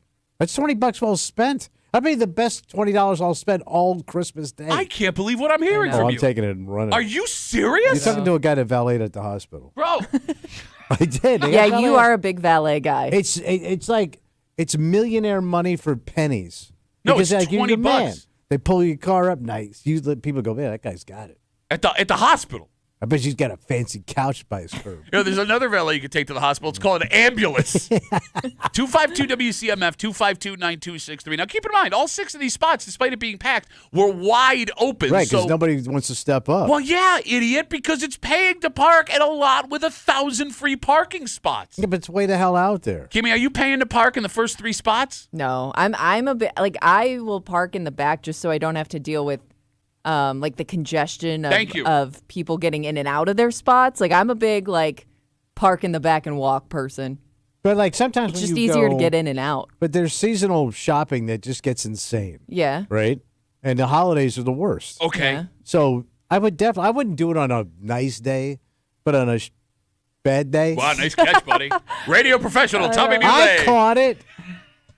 pays $10 to park Yeah, I can't- at the outlet mall. Yeah. He's got that kind of money. Outlet mall, pay parking Get money. new steak knives. Oh my God! I lost faith in mankind when I saw this. Like, look, man, It's a genius move. I'm a lazy man. We're friends because Tommy, you and I are lazy. Kimmy, the laziest of the three of us. Yeah. It's amazing, right? But I don't know how lazy I would eventually have to be to pay in a lot with 1,000 free parking spots. Yeah. I just don't see myself doing that. Not to mention, at your age, didn't you tell us you have to get your steps in as much as I possible? get my steps in. You do your laps upstairs? I do my laps. Get I your gotta- arms going? I gotta fight that Mr. Blood clot in my leg. No, but it's just like, man, every time I go shopping with my wife, it's always like during event season, like Christmas, this or that. Like Wegmans on a Saturday Like, they have nice parking, but if I could pay, like, right up front at Wegmans. I love how he can't, like, even when he's trying to criticize Wegmans, he won't do it. Even Wegmans on Saturday, they have nice parking, but, They do, but it's all- guys, I don't want Daddy to How hear me dare you. criticize the parking lot. But, it's like online, pregnant woman, mother-to-be, just had a kid. Like, it's a lot of rules. If I could just pay if I could just pay to have one up front for me, I would definitely do that. That's going to piss you off more because that's not always going to be available. Thank like you. there are going to be other dicks that park there. I know, but and it's only going to frustrate you more once you drive up there and realize they're all taken. You're going to have to do the drive-by first. Yeah. And now I'm in the front, and I got to go all the way to the back. You know how long it takes for everyone to pull it out? I'm almost an employee parking back there. Oh, there's going to be a fight of loyalty for these spots. I deserve it more. No, I mean, I'm park here all the time. This is my parking spot, right? That's what happens with guys top these age. This is my spot. You're in my Kind of is my spot. 252 WCMF. I was at the Outlet Mall in Waterloo on Saturday. The 6 closest parking spots, 3 on each side to the Nike outlet, are called Upfront Plus Parking. There's a sign with a QR code. You have to pay to park in the first 3 spots. There's 1,000 other parking spots in this lot. All of them are free, but these 6 spots closest to what I'm assuming is the most popular store are the ones that you have to pay for. And I guess what is mind-blowing, past paying to park, let's put that aside for a second, right? When it comes to parking as close as possible to like a store or something, you will see people get angry with each other, both trying to pull into one spot that's close when there's an open spot 10 spots away. Yeah. And, like, tell me if I'm wrong. For some reason, it seems you see this the most in the Home Depot parking lot. Am I wrong? Yes. No, you're not wrong. Because there's, like, sections of Home Depot.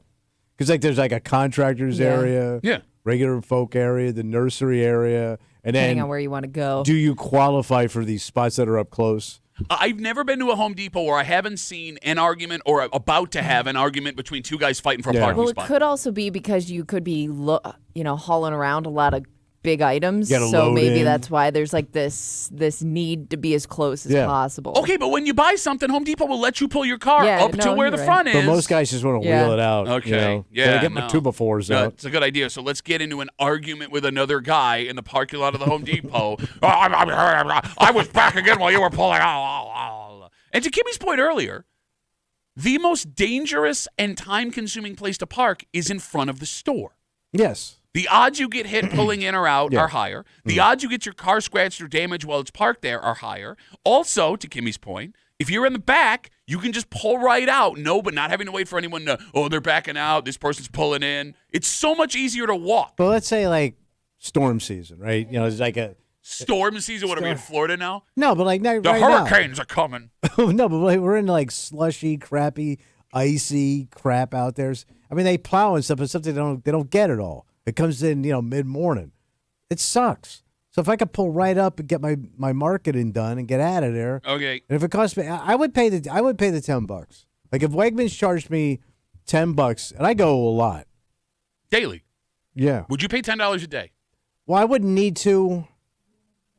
But I would if I had to. Here's the thing. If you started doing it during slushy time, you would become too spoiled, and you would do it every day. Slushy time. Don't let me down, slushy time. 252 WCMF, 252-9263. Let's talk to Frank. Hey, Frankie, how are you, buddy? Hey, babe, how you guys doing today? Good, man. What's up? Good morning. Hey, I'm going to Florida in about 2 weeks or 4 weeks and fight for a handicap parking spot. I've been having these handicaps for about 15 years. Well, I've had both my knees replaced, and I've had prostate cancer, and you can't pivot. Wait. I had knees replaced. Prostate cancer, but they cut it out, right? Oh God, yes! I placed the. So why do you need handicap spot when you've already had it cut out? Okay, I'll tell you. Days like this, when I came out of the house a few minutes ago, my ass there's is a slick killing me. thing of ice all over the road. How's that got to do with your prostate? Will you let the man talk? Because you can't pivot when you have knees replaced. You can walk your real knees. well, but you can't pivot. You can't, like up at the lake. I go in the water and I have a hard time getting out because you can't pivot with the waves coming in and the rocks coming in. And everything. It's a difficult thing to do without Man, you falling poor rich down. guys. So- I don't know how you do it with your fake knees and you swimming at your lake house, dreaming about driving to. Wait, you're driving to Florida. You literally just said you would I'm pay not $20 driving to to Florida. park, and you're going to call him I a know. rich guy? I think you guys are calling out each other. He's a here. rich guy. No, it's like rich on rich crime right now. I ain't got no house. He's got 3 houses. Well, no, not whatever, whatever. But it's I'm legitimate with it. I go to Wegmans East Avenue all the time, and I park right up in front. As a matter of fact, I'm going there right now. Good. Get Tommy's spot. Hey, Frank, I got to take some more calls, buddy, but thanks for the call. Good luck with your knees and your prostate, buddy. Enjoy the riptide. You know what this is? Good luck with your pivot. It's jealousy. He wants that placard, Kimmy, and he I can't know have it. you are Prostate. saying you're making a judgment based on Frank's Ass issues, cancer. whether or not he deserves a handicap spot. I don't think ass cancer qualifies you as handicapped. I'm not going to question a guy, No, they go up in there, snip, and you're done. but his knees. Can't pivot. Can't pivot. I haven't had well. my knees replaced. We can call your mom. All that use she was getting She can still pivot. out of her knees. Oh, no. I mean, there was much pivoting. Back and forth was fine. 252 WCMF. Let's talk to Teddy. He's got the last word. Hey, Teddy, how are you, buddy? Good morning. Tommy, I lost word when you said you need Farley in the Wegman. I can't even say anymore, Tommy. You're very disappointed at me. What'd I do? Why? Tommy, you need exercise every morning, Tommy. You have to walk at least 2 miles a day. You know, you're always defending Teddy and his, his Teddy gets his steps in. his health takes, where they live healthier lives where Teddy They comes do, from. they do. So listen to Teddy and park in the These back. island people are healthy. Listen, I just came back from Cincinnati. I had wedding. I have to walk 6 blocks. Everybody take Uber. I take a walk, Tommy. It was like 22 degrees. I said, hey, I'll take a walk, get to the party house. Man, Walking in a suit and nice shoes. Nothing says fun like a February wedding in Cincinnati. I know. Teddy, thanks for the call, buddy. Have a good rest of the day. Take Teddy's advice. I'll get will my you? steps in. Okay, great. I don't know if this is like really bad. I mean, people are going to lose jobs, which is not good. Well, it's terrible. But it also may be signaling we want a more personal touch. Okay. And that what we have going on locally, whether it's here or in other communities across the country, Yeah. is better than this thing we became used to. Wow. And I think that theory Kimmy has with a lot of stuff also applies here because this used to be a place of comfort. You knew what you were getting. It was going to be delicious. Mm-hmm. Sure, it wasn't going to blow your socks off, but you were going to spend money to get what you knew you were going to get. Okay. And now, based on this and a bunch of other restaurants, Wow. it ain't the same anymore. Yeah, you ain't kidding. We'll get to it next here in the break room. Let's see CMF.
I mean, we've seen so many stories like this the last couple of years, and I mean, this could be an indictment maybe on the restaurant, right? But there are people that like it enough where it's been successful for a long time.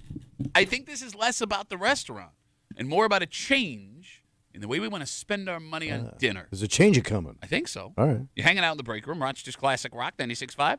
WCMF will jump right into it. Red Robin. Oh, my God, yeah. The burger joint. Yeah. Announced yesterday that they are struggling and looking into closing 70 underperforming locations to settle debts. Damn. Help handle some debt. Now, we don't know which locations, if any, in our area will be closing. The one here, the one in Henrietta, it's been open like a long time, like 20 years. Is that the only one? There was one in Webster. Webster has one. Okay. Is there a third one? I don't know. I only knew the one in Henrietta. So apparently we're not in as a society on Red Robin anymore? Why? We didn't want to sit down and eat a burger. Because that's what it is, right? Yeah, it's burgers. It's a burger and fry place, primarily. Unlimited fries. Right. Unlimited fries. When that first hit, oh my God, that was the greatest adventure. Maybe that was the problem. There's one in Greece, too. Okay, so 3. Oh, yeah, at the mall. Yeah, so 3 red. Yep. We got 3 Red Robins, All right. Tommy. 3 Red Robins. But the burgers are quality burgers. I've always had a good experience when I've gone to Red Robin. Okay. Right? And I know that we can open up the phones right now and there'd be 5 people that want to tell us why Red Robin sucks. And that goes with like every restaurant that ever existed on the planet. But I feel like it's deeper than that. What's the deeper part? Are we done with chain restaurants as a society? Sounds like it. I mean, they're all dropping. What's the Jeff going to look like in 5 years? It's a great question. Well, I mean, it's all chain. Well, Jefferson- specifically like sit-down chain restaurants. Because I do feel like we've had some newer ones coming in that are more like fast food restaurant style. But even that like, seem to be popular. But even Smash Burger, that's closed. It's not opening. But I wonder, like, because like all these chains are really tied to retail places. Oh, like where all the stuff is being Right. sold. Yeah. Yeah. And retail's down. Maybe that hurts them. That's a good theory. Right. That is a really good Because theory. if I'm at the mall, I'll grab a burger. But if I'm not there, I'm not driving all the way out to Red Robin to get a burger. Okay. It's not a destination burger, right? Sure. And I mean, like places like Red Lobster, Olive Garden was struggling for a while. But they're always near malls. Okay. 252 WCMF. It could be that. That's not a bad theory. Thank you. I'm going home. It wasn't. I got said- a couch somewhere. I said not a bad. I'm going to get a jump on this couch. Good theory. All right. Did something change about our love for generic places with a bunch of crazy crap on the walls? Like, has chain restaurant eating gotten too expensive? Does it take too much time if you have a family? Are we getting too snobby? Can we afford to get too snobby? I mean, like, I don't think we're spending more to All go right. higher end places, right? Yeah. I think it may come down to better local options, Maybe that could be that. right? But it's- across the country, like because these are chains that are closing across the country. Yeah, but I mean, Yeah. look, local food scenes. I know that we brag about Rochester's Mm-hmm. food scene and it's great and everything, like it's fantastic. But if it's happening in Rochester, it's probably happening in other places Yeah, too. I'm sure. Right? It does feel, Kimmy, like now we are more apt to try a local place that we've never been to Yeah. than a chain that we've gone to 15 times. Yeah, but I mean, usually the local places, especially like the newer local spots, they do tend to be a little bit more expensive than your average chain. So we are willing to spend the money, I guess, Okay. on the local spots. Okay. Which I would be surprised by. Yeah, look, you just ate local over the weekend. You got the squirt. How that work out for you? Well, I mean, I went to Maybe you Squirt. should have went to Wild Wings. I went to Squirt, so I Oh, probably you should have should seen stay that. out of Wild Squirt. Wings. McSquirties, that Irish joint. Mixed Squirt. No, I don't know. Like, I just speaking from personal stuff. Like, I Yeah. love Red Robin, Olive Garden. Okay. Yeah. We got so many Italian places. It bothers me when my Right. kids want to go to Olive Garden. But like Red Lobster, great. I'll go to Red Lobster. But I think I'm at the point in my life now where I'd rather try like a local restaurant that just opened Okay. than go back to Red Robin. But like when you and I were on the road, we were all over the country and way out in the middle of nowhere. Yeah. There was a sense of civilization when I pulled into a town and I saw a chain restaurant. You know what I mean? Mm-hmm. I realized like this isn't like the most desolate place on earth. They've got a chain restaurant. You're right. And it was like a comfort. I could go in there and just get a meal, and I knew what I was getting. There was a familiar. It was that Holiday Inn mentality. Is like I know what I'm getting, and this is going to be nice, clean, and it's going to get the job done. Okay, that's not a bad theory. And that's kind of how this all developed. But see, that actually might be going the opposite way too. Yeah. So again, we're talking about Red Robin. They're trying to handle some debt. They're looking into closing 70 locations. No word on which, if any, locations in our area will be closing. You're right. It used to be that people from the outskirts would come to Henrietta, Greece, Victor, maybe spend an overnight, go to the mall, have fun. The trend now is the opposite. And I just lived it with my wife over the weekend. She likes to go to these small, out-of-the-way, here's a bed and breakfast here or a little hotel here, and we'll take an hour and a half day trip, spend the night, and come. People are trying to get out of civilization to relax? I guess, but I'm just, But like people that travel for work, they just want to get in, get out, get a good meal, get to bed. I got to, I'm not there for hanging out. I'm expensing my Red Robin. Right. I mean, I always liked that. I could get a drink in there, sit down for the night, get what I want, go home. Hit the sack, get up in the morning. Okay. Do my thing. Maybe. Get my joke on. Get your joke on? When do you start doing that? 252 WCMF. Let's talk to Richie. Hey, Richie, how are you, buddy? Good. How you doing? What's up, man? So local places, not always more expensive. Like Papa Joe's for Italian and Gates, very good. Fideli's, the Brook House. Price is very reasonable. Now, Richie, you have the voice of a man who's going to name every Italian restaurant in town, and I agree with you. I agree with you there. Hey, Rubino's, East Creek Road, Calabricella's, Buffalo Road. Got it. The spots are love them all. You're paying no matter what. Everything is spendy, but the prices are still decent at these places. So what? Why the shift all of a sudden, Rich? Why are we going from chain restaurants to more mom and pop places? I've always done mom and pop. Chains are just not my thing. Okay, but that doesn't help us here because chains were wildly popular. I get it. Okay. All right, Richie. Yeah, we're not arguing local spots aren't great. Yeah. We're just curious why the chains are going away. Hey, Richie, I'll see you over at Rubino's, buddy, all right? You got it. Thanks. You want to just Calabricella's, Rubino's. We'll put Rich back on. We'll get 5 minutes of Italian places. 252 WCMF. Maybe Sarah has a better theory. Right, okay. She's on CMF. Hey, Sarah, how are you? I'm good. How are you? Good. What do you got for us? So I think there's kind of going to be a shift in the next couple of years based on trends with Gen Z. So I believe, and I think it's well known that millennials are have killed chain restaurants, like the downfall of Fridays and Olive Garden. Oh, I forgot about Fridays. Yeah. Right. Gen Z is bringing it back because all you see on TikTok and stuff like that is the Chili's hack, triple dipper. You do this, this, and this. Or you go to Olive Garden, order this, and it's delicious.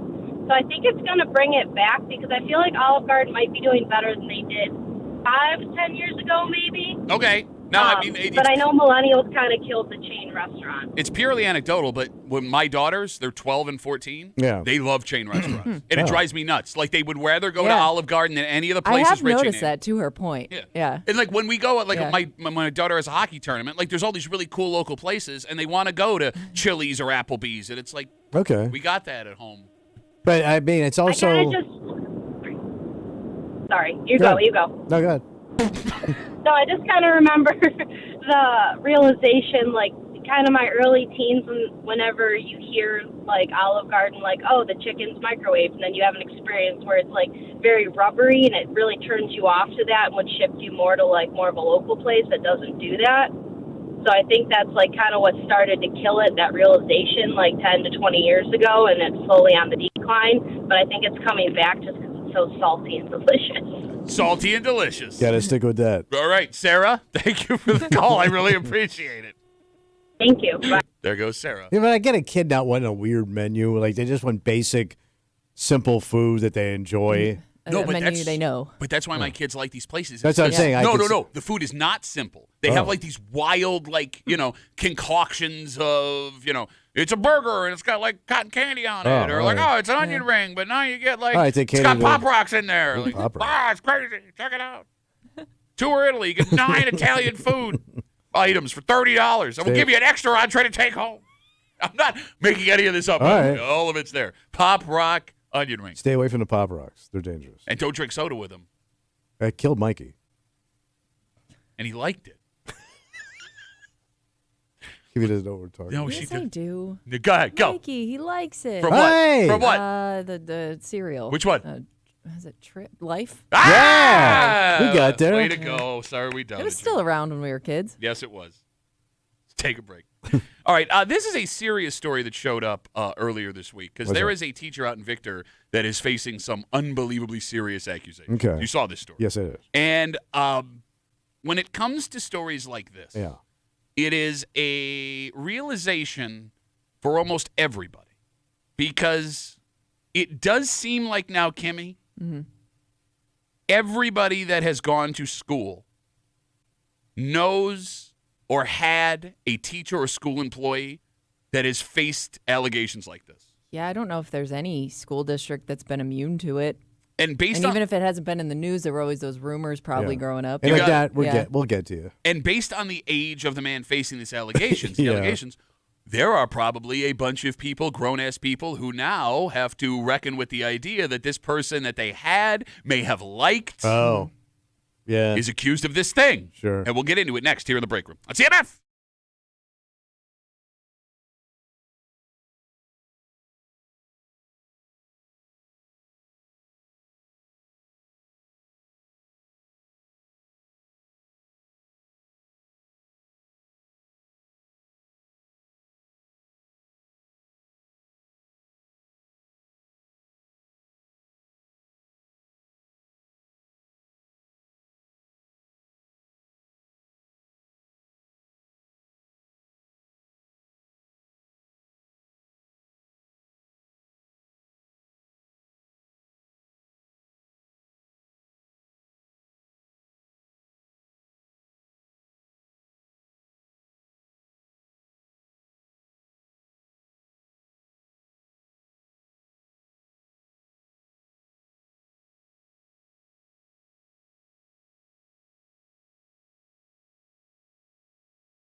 Some disturbing allegations from a teacher in our area this Yeah. week they're a reminder that you never know people the way that you think you know people. Because unfortunately, this is something that almost everyone will have to reckon with at some point in their adult lives. That someone you had as a kid, someone you may have liked, someone that may have had an influence on you, someone that you would have never imagined could do something like this in a million years, all of a sudden has their face all over the news. And it makes you wonder what you missed or what you could have never thought they were capable of at that age. I mean, some things just run silent and deep. You're hanging out in the break room, Rochester's Classic Rock, 96.5 WCMF. We'll jump right into it. A Victor High School teacher has been charged with rape after an investigation by several law enforcement offices out in Ontario County. And authorities say 66-year-old David Porter did this to a person under the age of 17 years old. According to the allegations, police say it happened recently. I don't know what that means. When the district was notified of the investigation, Porter was immediately put on leave by the district. The investigation is ongoing. I want to make sure. Never mind on that. But I will say this. What's that? We do have to tell you at this point, because, we are a show doing news here. Right now, these are just allegations. Yeah. And we wait and see what happens with this story over the next couple of months. So, unfortunately, when it comes to teachers, school employees, it's not like these stories are uncommon anymore. And we don't know how long this guy has been teaching in our area at that school, but he is 66 years old. Yeah, it's an older cat. Not crazy to think it's been a while. Yeah. But getting away from this specific story, every time something like this shows up in the news, there are now a new group of people that have to reckon with something that is not fun. If you had a teacher back in the day that all of a sudden is facing some kind of allegation like this, there are two questions that you immediately ask yourself. What do you say? One, what did I miss in this person that a kid could have revealed? Back in the day. I'm sorry. What did I miss as a kid? Yeah, yes, back in the day, Yeah. that could have revealed what this person may have done. And two, how did none of us see anything that would have tipped us off that this person maybe had something going on? Yeah. I mean, is that not the first I think reaction? But back in my day, like if I go back, I mean, Jesus Christ, man. If I start to think about it, everybody looks guilty. Yeah, I know what you mean. You know what I mean? Well, and here's the thing. I don't mean like start to question who may have done something like this. I mean like when it's a specific person that you may have had. Because, Kimmy, it does feel like at this point, everybody has had an experience where a teacher or a school employee that they had when they were in school has shown up in the news or in a story facing allegations. I mean, I don't know of a school district that hasn't had this out there at some point, right? Especially within like the last, 10, 15 years? Yeah. I mean, you've dealt with it. Yeah, and even so my brother, my oldest brother, his college roommate, they've been friends forever. They both now live in South Florida. I forgot. This guy was a principal. Okay. Yeah. He ended up marrying one of his students. But when they first started hanging out, she was 16. And he was married. Oh my. Had 2 kids. Yeah. Started dating this girl. He ends up marrying her. And they went 40 years married. He's still with her. And when I forgot, my brother was mentioning him the other day, and I go, "Hey, isn't he the guy?" And my brother goes, "Yeah, Jack, yeah." He had as he put it, he goes, he had a couple of years where he kind of went off the rails. Oh, okay. Off the rails. Off the rails. Yes. All right. As a principal in a school. Okay. And I also feel like in a lot of stories we talk about and a lot of personal stories we know from ourselves and other people, a lot of the teachers that were accused of those things were very well-liked teachers. Well, that's the whole charm of it, right? Which also makes it, I think, harder for people to wrap their heads around because they don't want to believe it. And that's just it. Kimmy, when you see this teacher that you had back in the day or this, whatever, when they show up in the news, you look back at that interaction with that teacher that you had. And you think about how they treated you, and you think about how they treated your classmates, and you start to wonder, right? Kimmy, one, was there anything going on while I was there, right? And maybe someone was too afraid to come forward. And two, Could I have been the one that was like, wait a minute, something is weird here, but I was either too young or I didn't want to see it at the time? Or who would have listened to you? That's because you had no evidence. Well, and if they made school enjoyable for you, it was kind of one of those. Yeah, you like that guy. You looked forward to, that class or that interactions with that teacher. But it is funny, like the generational difference here, and I understand why this happens because you say you had no evidence. Who's going to listen to you? And at your time, that was true. Where Kimmy, if there was ever a suspicion or somebody felt uncomfortable when we were kids, that was going to be taken very seriously. Yeah, I like to think so. I think that it's even like administration is better with that now than they even were when we were kids. You know what I mean? Yeah. Yeah, I think the lessons we've learned over all these decades of things that were right there under people's faces. Oh, yeah. You know what I mean? Mm-hmm. 252 WCMF. Again, we're talking about this Victor High School teacher facing horrific charges involving a 17-year-old girl. And getting away from that story, like it does seem like now every single person has had an experience where someone they know from back in the day had at the school, an employee at the school, whatever, is now facing allegations. And it causes you to have to reckon with this interaction you had with this person. What did you miss? How did they treat you? I mean, to Kimmy's point, there are also folks who will go the other way. Folks who had such a great experience with a teacher that they'll come to their defense immediately. Sure, because that's their normal, though. I mean, that was their experience, and I can't belittle them for their opinion because that was their experience. Okay, but there's a difference between I enjoyed this teacher and I enjoyed this teacher so they can't be guilty of what they're accused of. Do you get what I'm saying? Yeah. Because you see that happen where people will go, there's no way they could have done this. Yeah. I mean, I would be, I know. But I also don't want to turn into that guy like my dad. He shows up to school with a guitar and a goddamn ponytail. He's touching kids. No, but I don't want to be that guy overly either. suspicious, you're saying? I'm not. Because that would be my dad, I'm not. He wears sandals and socks. He's probably a communist. Or works at Kodak. Yes. No, I get where you're coming from there, and that's not what I'm saying. But I understand that. You are kind of that guy already, though. But I don't want to turn into that guy even worse. Okay. No, I mean, look, Kimmy makes a great point earlier that the relationship between a teacher and a student can be life-changing. Oh, sure. Right? I mean, we all have those teachers that, inspired us or believed in us when nobody else did. Everybody but Tommy. We've talked about this. Where, there's some kids that needed those teachers to pass school. Yes, exactly. Right? So, you shouldn't make an assumption that every teacher that's going to take an interest in, specific kids getting over a hump somewhere is that person. Right. But at the same time, right, no, and I'm not even saying, be suspicious of them. It's just trying to wrap your head around the idea that someone could affect you positively and have this terrible thing that they were doing at the same time. It doesn't logically equate But together. they're a Jekyll and Hyde individual, right? They only show you what they want to show you. Yeah. Right? And then they live this secret life on the other side. No, you're right. 252 WCMF, 252-9263. Let's talk to Marty. Hey, Marty, how are you? Good, guys. How are you? Good, buddy. We got it. So, going back to that subject, I don't know if you remember a few years back that teacher, what was her name? I think it was Christine Jewel Belusio from Olympia that ended up having a relationship with a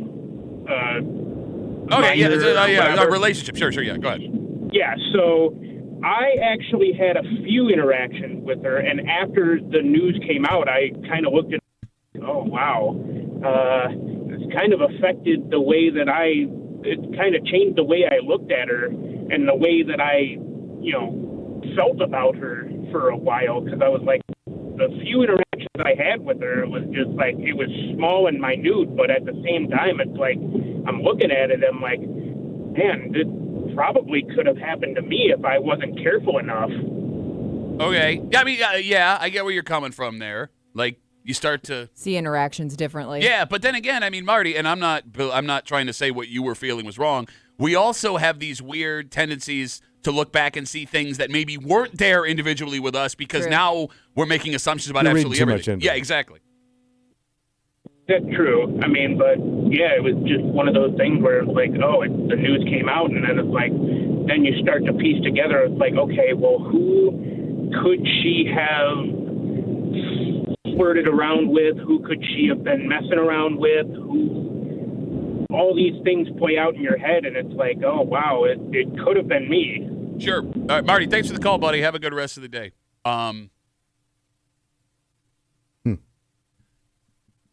Yeah. I never had that thought. What? That Of like you could have been. Could have been, you know what I mean? Like, Yeah. Well, but it's pretty rare, I guess, that we don't talk a lot about stories of female teachers. So maybe you can't wrap your head around it Okay, because maybe it's you're not a situation that you think you've ever found yourself in. Maybe you're right. It's pretty rare that we see it. Doesn't mean it doesn't happen, but you don't see it. Yeah. Facebook messages coming in. You can always get us at WCMF at the Break Room Facebook page. Again, talking about the allegations a 66-year-old teacher from Victor is facing involving a 17-year-old girl. He's been suspended. Bill writes us on Facebook. I'm not saying the guy is innocent, but suspending him during the investigation does make him seem guilty before he's convicted. What happened until innocent until proven guilty?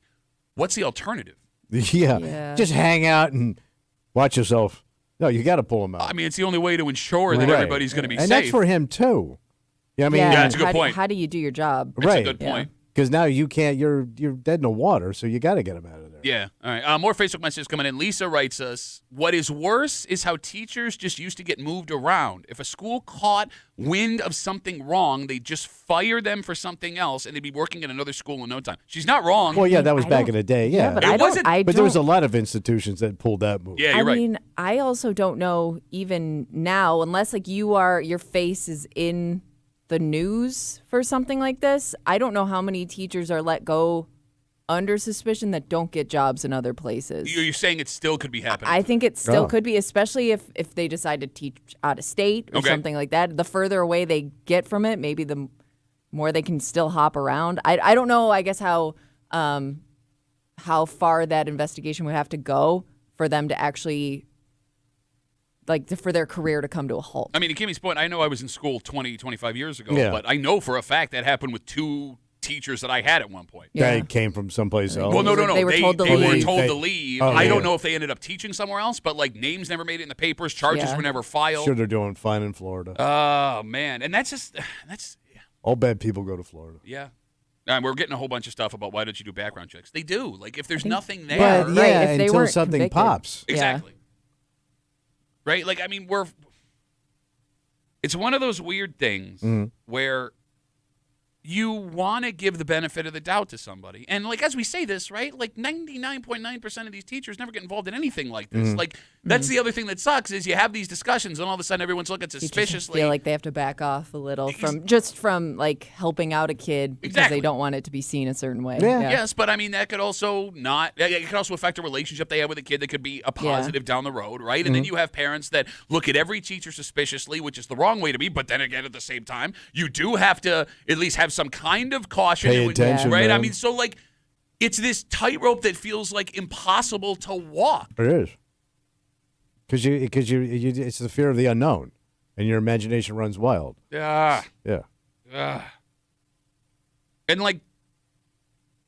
I don't know, we have this teacher shortage going on right now in New York State. They're doing Yeah. everything they can to try and remedy it, right? I can't imagine stories like this help with No, that. of course not. I can't imagine, people's stories of teachers they had back in the day and things that may have happened help with that. I can't imagine the suspicion that parents now, and I guess understandably so, would have against every school employee would help with that, right? So it's like this circular firing squad that just keeps getting. All right, let's move on. All right. I'm sorry.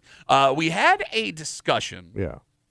Was it last week the Old Toad announced that they were going up Yeah, for yeah, sale? yeah, yeah, yeah. They were selling. Yeah, you got it. And we talked about, the uniqueness of it. It's like a British vacation here in town. Yeah. And we had asked a question, would it work with any other ethnicity, any other country that could come here and give you an authentic in-restaurant thing? We came up with a couple of options, and it turns out that one of them is not possible because one of the things they like to eat, you cannot get in America. Oh, so you shouldn't eat it? And Or it's banned here? Kind of. I'll explain. But it turns out there are a bunch of things that may sound delicious that we are not allowed or are almost impossible to find. Because of the import stuff? Yeah, here in the States. And the question I have for you, Tommy, is would you eat it? Okay. We'll get into it next here in the break room. Let's CMF.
We live in the land of plenty. Oh, yeah, we got it all, Pat. And in Rochester, when it comes to food, you'd be hard-pressed to find a type or style that cannot be made for you. Mhm. But it turns out there are some things that prohibit us freedom-loving patriots from munching on certain foods. And there are some things on this list you may want to try. But they're banned? Kind of. Right. I'll explain. Right. You're hanging out in the break room. Rochester's Classic Rock 96.5. WCMF. We are about 30 minutes away from everybody's favorite break room game. What are we going to do? Kimmy's got her post from the neighborhood app. She's removed street names, town references. She's rared and ready to go. Hoping to fool all of us. We're all going to listen. Must listen. You have to listen. Here for the clues. We're going to figure out where they whining. Set your phone alarm. About 30 minutes away here in the break room on 96.5 WCMF. Last week, we told you about the Old Toad. Yeah. Yep, British bar that's been open for 35 years Amazing. in the East End. Yeah. They're putting the bar up for sale. And if you've never been, it is an authentic British experience. You walk through the door. It is an old pub. Yep. Right? They have things imported from Britain in there. We'll get you a nice pint. There you go. Or a nice cuppa. And they have native food. Oh. Right? You can eat all British food if you want right here in our backyard. And during this discussion, we asked if there was another country that could do something like this, an authentic in-country experience that would have success here. All right. Someone here in the room suggested Australia. Yeah, I was looking at a map and picking out some spots that I know we don't have here currently. And So, in that moment, Kimmy, you looked it up and discovered that Australians, some of them eat kangaroo meat. Yeah, apparently. That's a thing. So here's the thing. You may be wondering why you've never had a kangaroo steak. Yeah. And it turns out there's a good reason. Mm. Kangaroo meat is kind of banned in the U.S. Okay, so we can't import it. So it's illegal in certain states, All right. but because so many states made it illegal, it's really hard to get kangaroo meat here in America. Okay. Have either of you ever seen kangaroo meat on a menu at a restaurant? I didn't know you could eat them. Okay. No. They're Well, too I mean, damn adorable. You can eat anything. Well, I mean, like... Should you eat them is the question. I know. So you bring up the adorability. Yeah, they are cute. The reason why kangaroo meat became banned in certain states was out of concern for the safety of the kangaroos. Fun fact, kangaroo leather also banned in America. Oh, I didn't know you made leather out of it. Neither did I. Poor things. But it turns out that's not the only animal banned for consumption here in the United States. What do you got? Well, did you know? There are some parts of the world where they still eat swan. That's got to be Asia. I don't know. Do they have swans in Asia? No, but they eat all the birds. Yeah, I'm sure they got swans in Asia. I say that not knowing. They're the ones with the long neck, right? Yeah. Man, that's got to be delicious. Man, how about a plate of deep fried necks? You eat it like an ear of corn. Seems like swans are everywhere. So in most parts of the U.S., it's illegal to hunt swan. They're also endangered in most areas, so coming across swan meat, very, very hard. But there are countries that eat it. Yes, apparently there are. All right. Have either of you ever had abalone? Do you know what that is? I don't know what an Not a abalone clue. is. Is that like a horse? No, it looks... Or is it like something on a pony? I think I'm saying it right, abalone. It looks like an oyster.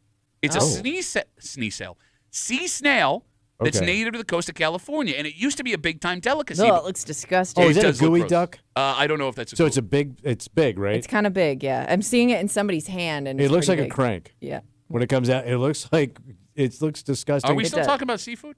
Yes. Hey, no, Tommy, it's a gooey duck. Close your eyes. Is that good? Wow, pretty delicious, huh? Careful, it'll spit on you. I think I got the right thing though. It looks Hey, you're like a headlighted this weekend. Huh? it looks like a big conch.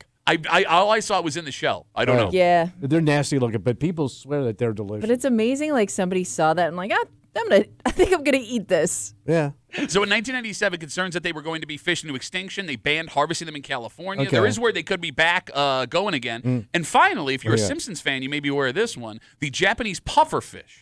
So a blowfish. You got it. Yeah, it's got a poison gland in it. Bingo. Yeah. If the dish is prepared the wrong way, it can kill you. Okay. So yeah, I'm out.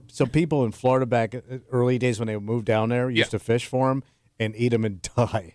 Like they couldn't figure out why in the beginning. No kidding. Well, nobody knew. They had this you could eat them if you clean them right, but if you screw it up, you're Yikes. yeah. So because of this, there's only one company in the entire country that's allowed to import Japanese puffer fish, which makes it almost impossible to find. So of those four pretty much banned foods, kangaroo, swan, abalone, and Japanese puffer fish, which one are you guys dying to try the most? 252 WCMF. Swan because it'll be like chicken. You want swan? No, Swan's the yeah. go-to? No. I would go swan and gooey duck.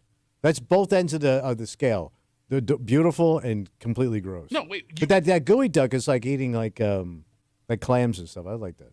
Okay, I'm alarmed that swan was your first choice. Yeah. I'm thinking of that I would just neck, think a bro. super gamey bird. No, I think if they're done right, like, have you ever had a duck?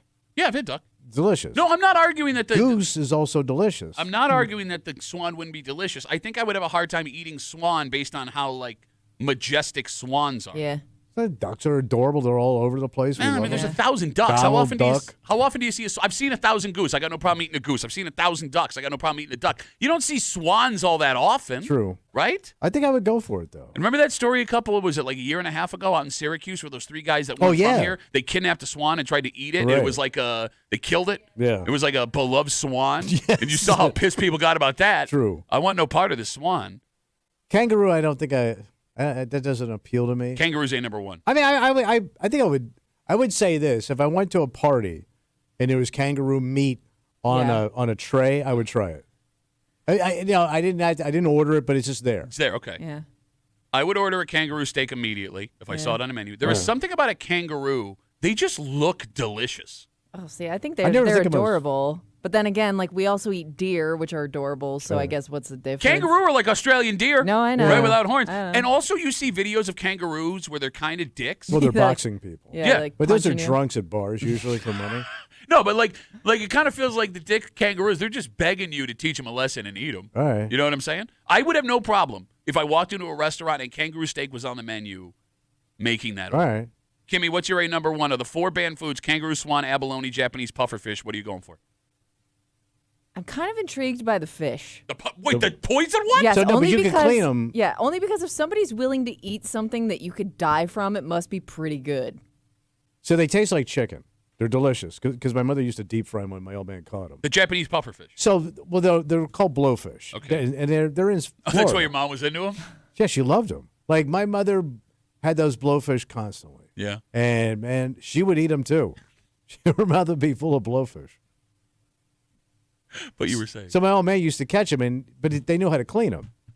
If And there they was did- so they one used to man on the deep- planet, and they I used to w- deep fry them. If there was one man on the planet know. I would not trust to clean a fish that could kill me, it's your father. Mike Muley? Are you out of your mind? Bro, I had them and I lived.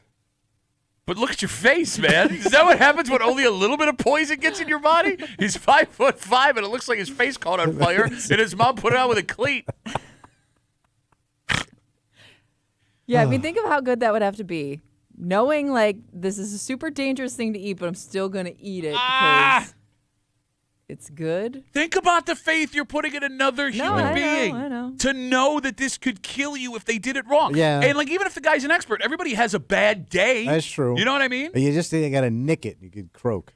How long does it take for that fish to kill you or get you sick? Oh. That I don't know. But I knew people. There were stories. There were stories of people that I told you that moved to Florida. They fished. And they didn't know about it, and like you had to get to the hospital, like worse than rattlesnake. Because, like, here's the thing. Like, if someone ate it before me Mm-hmm.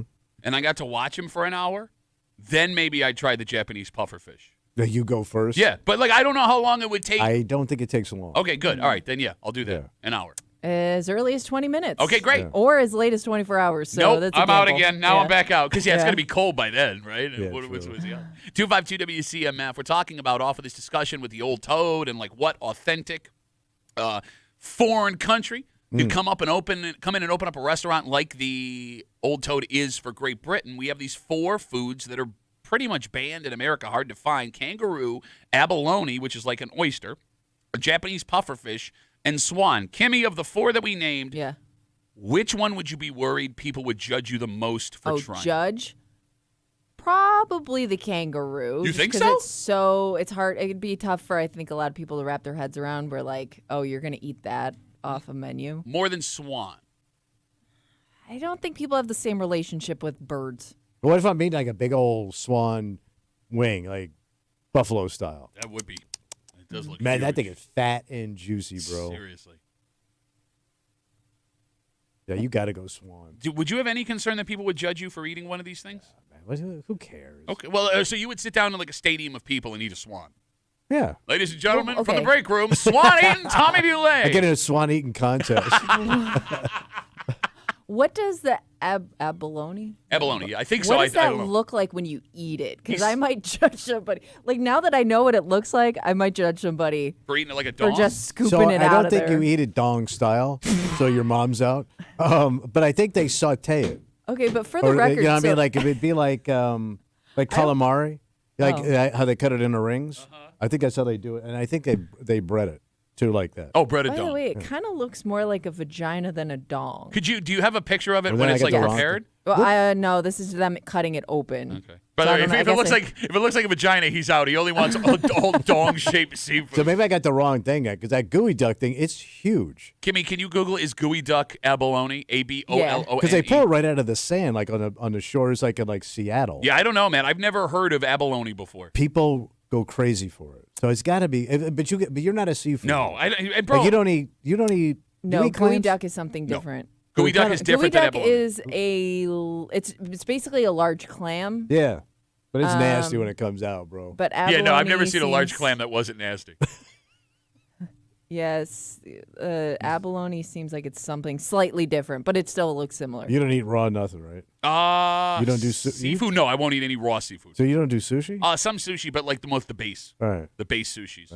Yeah, but no, I won't. I can't do oysters. Those things are disgusting. So like in Florida, I don't know if you can still do it, but they some of the restaurants would serve rattlesnake meat and gator tail, and it was like chunked white meat like chicken. I can get and that a lot of it was like deep fried. I'm in. It's just it's very it tastes like dry chicken. It's Okay. nothing great. Like I would rather have a piece of chicken. It has a lot more to it. Okay. But people eat it, and that's two nasty ass animals. No, I always wondered like if I was a monster because there are almost no animals I would be like what's the word I'm looking for? Ethically opposed to eating. Really? Yeah, I Well, mean, I wouldn't eat a Any- dog. I was gonna say anything you'd consider a pet, maybe. I wouldn't eat. So what about I- a horse? I'd eat would- horse. So oh no, I could not eat a So horse. you can get that in Canada. Yeah, I there's couldn't places do in it. Montreal. We went to a restaurant where it was on the menu, and I was like, man, I hope nobody, because we were sitting at the bar. I Yeah. was like, watch somebody order this. It's going to be some big ass, delicious looking steak. I'm going to want it. You're not curious about what a horse tastes like? Nah, They're just begging you to eat them. I don't know. But I know, I maybe they're delicious, but I don't want to find out. I don't want to like it. yeah, that was my fear. Yeah. Like, what if they have like, it's like the nicest looking steak Yeah. you've ever seen? Okay, but like, what's the difference between a horse I or mean, a veal's cow? also terrible Yes, too. You're right. And I love veal. I Yeah. mean, don't hate me for it. Veal's the worst, and I love it. but it's like ethically, Yeah, I know. that is Yeah. like the cruelest thing you Yeah. can eat. Yeah. Okay, so Chris just sent me a picture of what a gooey duck looks like. It looks Yes, disgusting, no, right? Yeah. How could you eat that? I It don't looks like know. it looks like a big slimy dong. Yeah, it does. Yeah. Oh, How okay. could you eat I didn't that? see the gooey duck. It's people, but you know sometimes the nastiest stuff tastes the best. By the way, no, it doesn't. Fell for that one once or twice.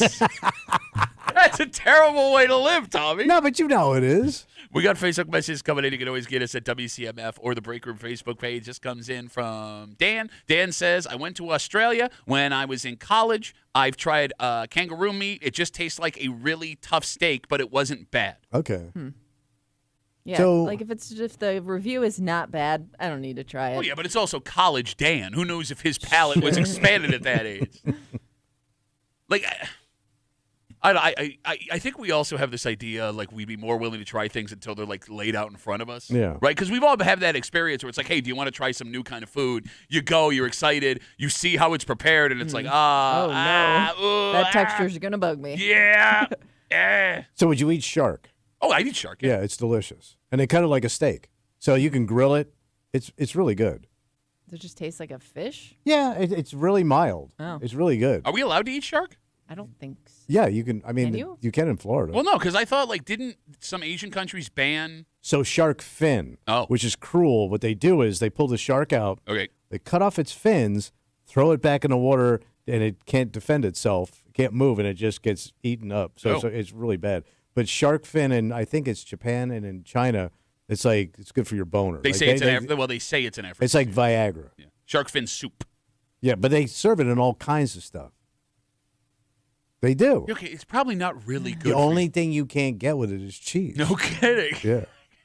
Why is that? You can't get a grilled shark fin cheese sandwich. Why is You that? can't. Why is that? Because, my friend, there ain't no cheese in China. There ain't no cheese in China. There ain't no cheese in China. More Facebook messages coming in. You can always get us at WCMF for the Break Room Facebook page, talking about these kind of banned foods here in America. Kangaroo meat, one of them. Abalone, which is like a clam off the coast of California. Swan and Japanese puffer fish. This comes in from Stacy. Stacy says, I tried turtle when I was in Europe, and I immediately regretted it. It didn't taste good. I had the face of the turtle in my head as soon as I took a bite, and I had to watch everyone else eat turtle. So I think it's those sea turtles, and they used to eat them here, and then they banned it. Oh. Yeah. So you could get like turtle fin soup. Those are like the back in the cutest day. of the turtles, too. Yes. But they banned all that in Florida and all that the South because they're endangered. Like, you can't mess with those turtles. Can you Google what turtle tastes like? 'Cause I might try turtle. Well, you're thinking, but I think it's a sea. Can you eat other turtles? I don't know. know. Oh, so you can eat, those snapping turtles? Yeah. You can't eat those because I ate that with my dad. What? The snapping turtle. Did he catch it himself? We caught it. Really? We cleaned Okay. it, and we ate it. Just because and- your dad caught it doesn't mean you're legally allowed to eat it. But we did eat it. I don't think, bro, it was Florida in the 70s. No, I understand. I'm just saying, again, Yeah. let's not use your father as a base for This- what is legal. This sounds disgusting. What you got? It's a taste that falls somewhere between chicken and fish with a gamey flavor. It's those say the protein might be described as muddy, dirty, mushy, and chewy. Yeah. Ugh. You want to do the mom joke or should I I? was waiting for you, you dick. I guess it depends on how good you are at preparing it. Okay. But don't No forget, thanks. think about poor people 100 years ago or 200 years. They ate everything, Sure. man. And they had all that great Cajun food and all that great barbecue. People would turn their noses up at it, but poor people figure out how to make that stuff delicious. Well, it is funny, one, what people think is gross versus what are delicacies. Like, for example, shrimps are bugs. Yeah. And Lobster's the same thing, Yeah, man. it's bugs, right? Like, shrimps is bugs. Yeah. But, like, you go into a restaurant and shrimp and lobster is the most expensive Right. thing on the menu, but you hear something like turtle, and I understand why ethically you wouldn't want to eat a sea turtle, Yeah. but, ew, I don't want it. It's turtle. Secondly, we've talked about this before, shrimp and lobster used to be the least expensive food you could buy. Yeah. They would serve lobsters to prisoners in New England in the 18 and early 1900s, and all of a sudden, it just became this delicacy. Yeah. Like, why all of a sudden did we decide, like, this thing? Good marketing. I right? guess. Yeah. All the prisoners got out and told their rich friends about it. All right, Yeah, let's- what would you get for a last meal if you get lobster every day? gooey duck. There you go. Oh. They throw it at you. All right, let's take a break. We got Where They Whining coming up in 10, 15 minutes, so sit tight for that. But before we get there, Yeah. there was an incident in Canandaigua yesterday. And based on the name of this thing, there should not have been a problem. Oh. Because literally both names of this thing, it is two words, both of them failed. And it makes it seem if you call it this Yeah. and it can't do either of these things, why did you call it this? All right. Because I would buy this thinking it's indestructible. Oh, but it ain't. Apparently not. We'll get into it next here in the break room on CMF.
It seems maybe whoever named this thing got it very wrong. So what happened? Well, it's got two names. All right. It's got two names. And in this incident in Canandaigua earlier this week, it did neither of those things. Oh. You're hanging out in the break room, Rochester's Classic Rock 96.5, WCMF, just after 9 o'clock. It's that time, buddy. What are you doing? Get your brain working. If you're driving around, start looking. Depending on Okay. the town you're in, get some clues. Kimmy's got her post. We're doing Where They Whining in just a little while here in the break room on CMF. Earlier this week, Canandaigua firefighters were called to the city pier for an emergency incident. So they're out in the docks. Yeah, you got it. All right, what happened? Something had fallen through the frozen ice. Oh, God. Now, the good news, the people that were in it got away safe. Okay. And the fire department had to remove the thing from the ice to make sure everything was okay. So, but they were on the ice. Yeah, they were on the ice. In this thing. And they got it out of the ice. Everything is cool. What fell through the ice in Canandaigua was an ice boat. An ice boat? Do either of you know what an ice boat I've is? never heard of an ice boat. So neither had I. I am unaware of what an ice Not boat a clue. And you think living where we live, if this was a common thing, we would know. Is it that thing that you see on TV that goes across the Nope. ice like a sailboat? This almost looks like a rowboat, but it says ice boat. So how do you row through the ice? I don't know. And by the way, I say it looks like a rowboat. There's just a stick sticking out of it while it's on its side. Damn. So here's the thing. Yeah. If you call something an ice boat and it falls through the ice and then doesn't float, I couldn't think of a worse name to call something. Yeah, you really failed at all areas of ice boating. Literally both things it did not do. Yes. It did not stay on the ice, Yeah. and then when it went through the ice, it was no longer a boat. Yeah, it sunk, right? What is an ice boat for if it doesn't work on the ice, nor will it float in the water? 252 WCMF, 252-9263. What the hell are we missing here? Because I can't even wrap my head around how it works. Not well, this one, apparently. So is it not really officially an ice boat? They just call it an ice boat because it's kind of like a clunker of a boat. You know what I mean? Like, does it sit on top of the ice? I know. How do you row it? Okay, here's what I got here. You ready? It says an ice boat is a sailing craft that uses metal runners to glide across the frozen water. It's also known as an ice yacht. They are wind powered. Oh yeah, that's the one with I'm talking about. Okay. It has the sails and stuff. You see Yeah, on you TV. you were right. You nailed They it. haul ass. I didn't see a sail. It must have been underwater. But they really go fast when they get going. Okay. And they look super ass dangerous. But okay. Wait, That what makes the sense. hell is So- this for? Are these things super expensive? Or are they? It was on Canandaigua Lake. Okay. Yeah, it's a. I know. I'm just wondering, like, if it's a rich guy hobby, Yes. if this is something you could just kind of build yourself. I don't know. I wouldn't want to build it yourself, but it looks like it goes super fast, and it isn't like you're gonna go fishing or like pleasure boating with it. It's like you put the sails up and it rockets along. No, he's nailing it. I mean, this looks like the most pointless rich guy hobby I've ever seen in my life. It's like one guy sits in it, and he's like working. He's like pulleys. I'm looking at it right now. I mean, it's pretty badass. No, it's not. What is wrong with you? Why would you want to do this? No, but it looks badass. No, but you're not a boating person. no. I also neither is this. The ice boat fell through the ice. It was not a boat. But that's a rich guy thing. That's a pointless boat, to your point. Okay, so there you go. Like, this is just someone with too much money that ended up going through the ice, and then That the wants to fire, go fast, yeah. fire department had to get their Yeah. ice boat out of the ice. Like, that's the other thing too. Like, how about the fire department? Like, okay, the guy's safe, and now we got to get his effing. Can you Google? I'm sorry, Kimmy, you were going to say something. No, I was going to say you would think they'd build these things for, in case the ice breaks to float, right? Well, they're working on that technology. Seems like it could be a common occurrence. Can you Google what my in the hobby price is for an ice boat? 10G. No. Oh, any boat. But first of all, boats It's not a boat. It didn't float. It went underwater. A semi-boat. But boats are expensive anyway. Anything marine is expensive. Goddamn jet skis are 15G. No, they're not. Yes, they are. A brand new jet ski? You're shopping at the wrong spot. Nobody ever buys a brand new jet ski. Brand new jet ski. I don't know where brand new jet skis come from because everyone I ever known has bought a used jet ski. Marina? No, I'm saying Yeah, but you had busted West Side jet skis. You had like winter beater jet ski. Yeah, but when those things go through the ice, they actually float. Unlike the ice boat. All right, so I say an ice boat costs 10G. What are you, JFK now? I say. Who probably had an ice boat? Oh, yeah. I'm seeing a range here, so I don't know if it's at least a couple $1,000. All right, so I'm in the door for like $4 grand. So I don't know if these are new But it says or some used. BJ one. BJ's ice boat? So it says Okay, the Skeeter. I don't know if that's a Oh, normal. that's mom. That'll cost you $10 a night. Says the Skeeter. What the F, man? I have no Gotta turn idea it off. what the Skeeter is, but it says the Skeeter alone is $6,000. Okay. So I don't know what part of this process the Skeeter is. All right, I'm Googling Skeeter. Yeah. So is that the boat Skeeter in sale? For ice boat? It looks like it's just a boat. So you don't get the sale. No, I'm saying it's everything. Oh. The boat is the Skeeter. I could be wrong. And that's I don't know. 6G? Yeah, I can get it for $6,000. You want to go in an ice boat? No. Okay, are you ready for this? What? Ice boats can reach over 140 miles an hour. That means the wind would have to be going that fast. Thank you, doctor. But they don't go that fast. It said they can reach. I just said. There's no way, because you couldn't be anywhere where the wind is 100. Oh, my God. That's a storm. You'd be dead. I literally just said they can reach 140 miles an hour. You go, yeah, but it's got to be pretty windy. It's like saying my car can go 120. Yeah, but you got to have gasoline in the tank. Bro, you know what it can do in the right weather? What? Can do 140? My trash can can do 160. Set a world record. Because you couldn't be in it. 140. What are you, Don Garlits of the ice world? 252 WCMF. Again, we were very confused by this headline. An ice boat broke through the ice in Canandaigua and had to be taken out by the fire department. We figured it's called an ice boat. It fell through the ice and it didn't float, so it was the stupidest name thing ever. Now it looks like a unmotorized ice go-kart powered by the wind. Yeah, sail. All right, so we got two mics that want to talk about ice boats. Apparently, if your name is Mike, you know a lot. Let's start with Mike number one. Hey, Mike one. How are you, buddy? Hey, it's Foundry Mike, if you remember. Hey! Sure. My grandfather and great-grandfather built an ice boat. It's like a sailboat. It's got one ski in the front, two skis in the back, and you can really rip on the bays around here. They had it down on Port Bay. My grandmother almost lost half of her face because they're hauling ass across the bay, and they hit some honeycomb ice where it's all broken up on the surface and flipped, and they slid through that ice, and my grandmother's face was all torn up. She went back home to her father's, and they're dating at the time, and her father said, "You can't date that whatever boy." Okay. Yeah. Why would you tell us that story, Mike? But the thing is, though, I didn't even know my grandparents had that ice boat in their barn until after my grandfather Wait, passed he away. kept the boat? Well, yeah, it's got half his wife's face on it. All right, so Mike, did you sell it? Like, did you get money for it? What happened? Yes, yeah, that sold in the estate sale. So what did it go for? Do you remember? I have no clue. You That might was have seen back grandma's in, cheeks. God damn, man. All right. It was cool as shit, though. Whoa, Sorry about Mikey, the language. Yeah. Yeah, sorry. All right, Mike, thanks for the call, buddy. Have a good rest of the day. damn. Ripped off of grandma's face. Pretty cool. 252 WCMF. Let's talk to our second ice boat expert named Mike. Mike 2. Mikey, how's it going, buddy? Good. It's killing me. There was one on Craigslist for free back in November in Middlesex, which is down there at Canandaigua. And they said, needs help, will not work without work done on it.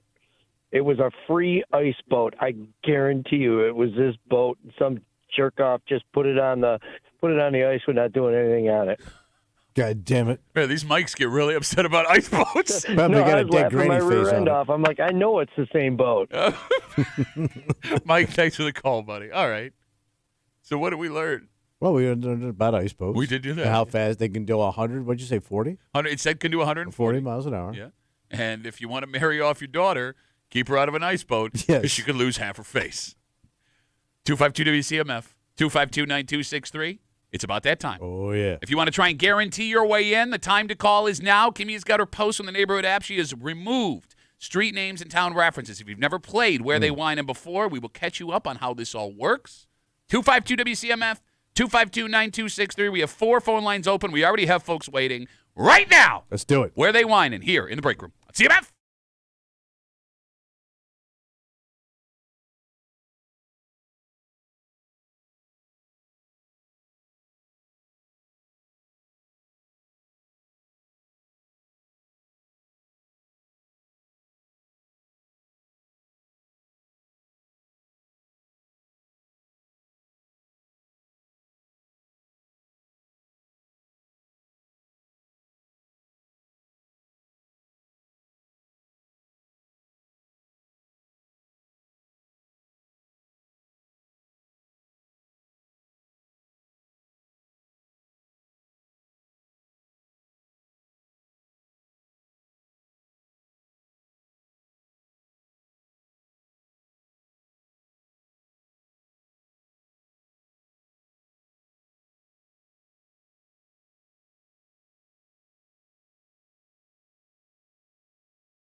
Time, Tommy. Let's do it. I don't have my headphones on yet. You don't have to rush to put yours on. Oh.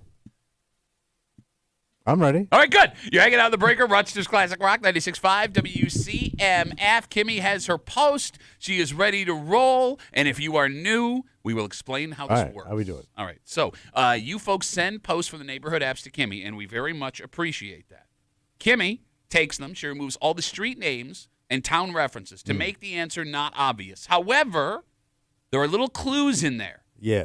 Things you will hear based on this person's ranting, raving, upsetness that will tell you what town, village, part of the city this came from. Okay.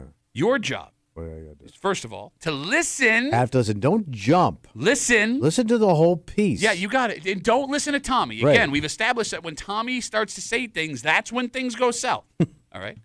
You're going to listen, and then you're going to wait for an open phone line. You're going to call us at 252-WCMF, 252-9263. Don't do it now because there's already a bunch of suckers lined up ready to roll. And together, we are going to figure out where they whining. Are you ready? I am ready to go, buddy. Kimmy, are you ready? I'm ready. Let's do it. Spencerport, Yates, Henrietta, where they whining? Get ready for this one because based on the comments of this post, I'm guessing it's going to piss some people off. Oh. She didn't even start reading it. You I already know. did your stupid thing. I don't care who you are or what your issues are. It doesn't cost anything to be polite. When did manners become a thing of the past? I'm sure this post will upset people, but please hear the full story before you judge. My husband and I were heading out to dinner at blank when we saw a man in a motorized wheelchair stuck on the curb that leads up to the ramp to get inside. Of course, being the gentleman that my husband is, he immediately ran over to help push him up the ramp. Everyone else was passing by and just ignoring him. Maybe they knew something we didn't because we learned our lesson in that moment. The man got angry, then proceeded to cuss out my husband. He began ranting about how he didn't ask for his help and that he could do it on his own. Then, when we opened the door to the restaurant for him, he didn't say a word. No thank you or acknowledgement of my husband's kindness. I also want to point out that he has a bad back, so I know it wasn't easy for him to push a person up a hill. Anyways, my point is, just because, wait for it, just because you're disabled doesn't give you an excuse to be rude to others trying to help.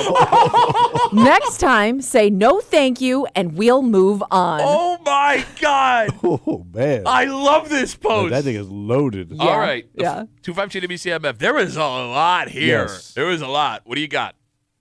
Oh, you didn't do your thing. Oh, I'm sorry. You're right. We had one rule, but there are now two rules. The first rule, the rule that's always existed, you get one guess. Yeah. One guess and one guess. No, I do the thing after you guess, stupid. Oh, I'm sorry. Well, yeah, I don't You remember. threw me off, jackass. Well, you took the bait. Well, because I thought I did something wrong. What did you hear, you dumb idiot? All right. So, first of all, Badinsky people that just think everybody wants their help. Okay. And the guy, you know, he's got a right to, like, feel like, I didn't ask for your help here. Agreed. Like, so where are the Badinskys? And then they get pissed off when nobody asks them to do something. They do it, and they don't get the reaction they want. Where? Well, that's snobbery. Oh, it is big time snobbery. Big time snobbery. Snobby town. Yeah. But it's not where you think they snobbing. Oh, no? Where Yeah. they snobbing? Yeah. So, because I'm thinking this area doesn't have a lot of restaurants in the area. How are you talking yourself into a place that doesn't have restaurants when it's a story about a restaurant? Not a lot of restaurants. Okay, what do you got then? I'm kind of thinking Penfield. Because they're snobby, because people in Penfield think they got it. They think they got something on the ball, but they don't. You work for the guy. Wow. You're doing all right, Oh! but you ain't in the club. Oh! You think You're just taking shots at Penfield. Penfield, you think you're the man because you're doing all right, but you work for the man. And that's where the frustration comes in. What? It's Tommy Muley at WCMF. Bro, I don't want to deal with the emails. I lived in that area. I know those people. You lived in Webster. You lived in Webster. Penfield, Webster, it's all the same area. Oh, now you're going to piss them off even more because they look down on your ass. That's what this is, Kimmy. It was a little man's complex. Looking over the big old wall they built that wall out in Penfield to keep you Websterites out. All right, so you're going with Penfield. Yeah. So here's the thing. I agree it's East Side. Well, how's that snobbery feel? No, but Penfield's not snobbery enough. Oh. We're going way east. In fact, we're going outside of the county east. How far out you going? But look, man, we have people that want to feel like they're doing something good. Yeah. They have people that are offended when they are. Yeah, it doesn't go their way. Well, it's not even going their way. You Like didn't thank them properly. when they are faced with the reality that you should not have done what you did. Right, just 'Cause, mind your own business. Yeah, there was an opportunity to say, you know what, I'm sorry. Yeah. I should have at least asked first my apology. And this is a place that, because of the uneven terrain, would have a lot of Uneven ramps. terrain. Yes, I'm telling you, it's going to nail. They whining in Victor. This has got Victor written all over it, son. Uneven terrain. Bro, they're like when you go into the town of Victor, they got hills all over the place. Hills all over the place. No, I'm saying you need ramps All right. to get to some of those places. You've seen them driving down Main Street. This is Victor 100%. But you're thinking Victor, like the town of Victor, or like the greater like area? The greater Victor area. Well, like going all the way to like Eastview Mall. Well, I mean, that's still Isn't that Victor. Victor? Is it Victor? Yes, it's Victor. Pretty sure that's Victor. All right. Eastview Mall All in right. Victor. Well, I know Eastview Mall has a lot of rugged terrain. Okay. Well, they got that rock wall. The parking lot is sloped. Are you climbing a wall? A man does. You look like you're doing Thriller. The only man who mimes on the radio, ladies and gentlemen, Tommy Muley. We got cameras. All right. As I said before, Yeah. when somebody threw me off, we Yeah, had do your one. thing. We had one rule. There is now two rules. The first rule that's always existed: you get one guess and one guess only. If you are on hold and you hear your town, guess before you get on the air. You got two options. Yeah. Hang up the phone. Try again next week. We won't be mad at you. Okay. Or pick another town. If we pick up the phone and you say, "I was going to say," but then I went, you have been disqualified, and the commissioner has all final say. The new rule that you folks voted on. Yep. The previous week's winner now goes last. Yeah, you get bumped down to the bottom. Yep, much like the Super Bowl champion after they win the Super Bowl in the NFL drafts last. So Armand, who won last week, who is currently sitting on hold, Okay. will have to wait his ass right where he is until everyone else is done. Are we ready? I am ready. All right, 252-WCMF, 252-9263. Let's kick it off with a man who's already been on hold for 15 minutes. Jay, where are they whining, buddy? Morning, guys. So you guys are missing one key factor. Oh, all right. The ramp. It's obviously it's ADA compliant, but it's only ADA compliant to a certain point. I was where gonna it's tell you still that. steep enough that somebody's got to, go up it. Well, hold on, Jay. This is according to this Yes, woman. It's a Thank steep you. ramp. Yeah, so No, we it's don't know. She may be exaggerating. All right. Based on this post, it seems likely, but I don't know. My husband's got a backpack. So I drive around Penfield, Victor, everywhere a lot. I don't see a lot of ramps. Well, you just don't know what you're So talking he's about. saying your guesses suck. Oh, you're saying okay. You're saying Irondequoit. Why Irondequoit?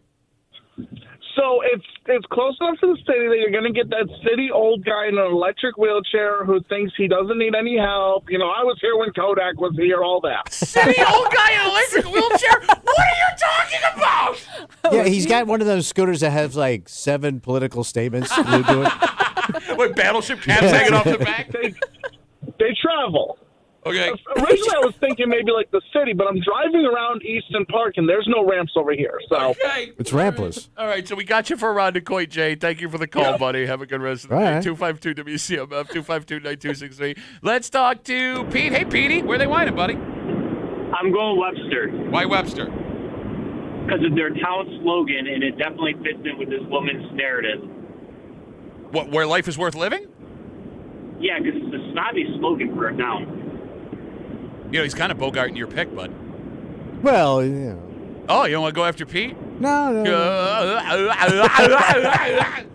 I don't look at Webster as snobby, Petey. No, but there's a it's- mix. Because there's rich and then there's busted. No, you could be rich and not snobby. But again, like Webster thinks they're rich, Yes. right? Right, but they're not. I mean, you're not. Like, No. It's where like you thought you were high end because you lived on a private drive in Webster, but like there was a putt-putt golf course in your backyard. Well, it's funny you bring up golf because like they don't even have like a really nice golf course. Oh my God, you sound. I tried out snob you and you just tripled out on the snobbery. No, but like even our golf course is kind of ragged. Pete, we got you for Webster, buddy. Thanks for the call. 252-WCMF, 252-9263. What goes on in your brain? We're just constantly judging everybody. Well, that's what everybody does. You lived in that town that you couldn't afford to live in that town. You had to take out 3 mortgages. I love that town. I could hear. I had a good time, and that town treated me nice. 252-WCMF. All right, we're going to mix it up a little bit because Armand is going last. Right. Ben has gone last forever and ever and ever. So we're going to give Ben a legitimate Ben shot. bump. Yes, that's right. Let's talk to Ben. Ben, where are they whining, buddy? Hey, what's up, guys? This is weird not going last. We explained it, Ben. Give it to us, buddy. No, so I think I'm going to go with Canandaigua just based on Main Street because that's a long-ass slope all the way up there. And if you're in a wheelchair, that's going to be tough. You roll right into the lake. You also got the mix of the counties who are busted, and then you got the rich people who think that they can do whatever they want. Okay, Ben. Here, I'm mad at you, and here's why. You are you've had the 1, 2, 3, 4. This is your 5th pick. You're the 5th pick of the day. This is the highest pick you've ever had in your illustrious Where They Whining career. You had an opportunity to take any town you wanted, and you still went with one of the crap towns you always pick. Pat, when was the last time you drove down Main Street in Canandaigua? 2, 3 months ago. Okay, now put yourself in a wheelchair and look up the road. Do I you always want to do. wheel yourself up that road? I guess but you're motorized. Yeah, he's got a motor on the wheelchair, Ben. Still, it's only good for so long. No, it's a 2-stroke. It's sweet, man. Ben. Oh, okay. I didn't hear that part. Ben, you've disappointed everybody. Thanks for the call, buddy. Have a good rest of the day. I'm used to it. There goes Ben. Self-deprecating Ben.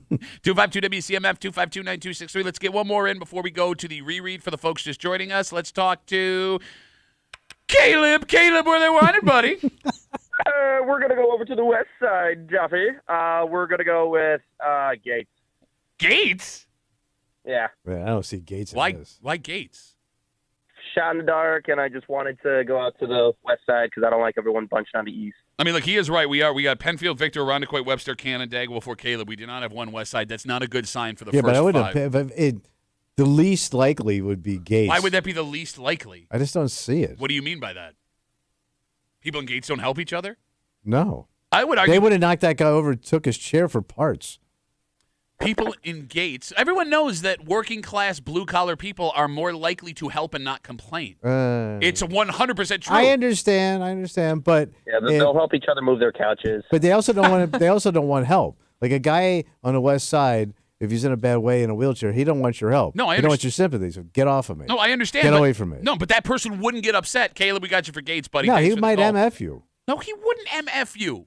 You're talking to I'm Mr. Gates, man, born and raised. Yeah, but I know your type. What is my type? You're proud. You're proud people. You're proud people.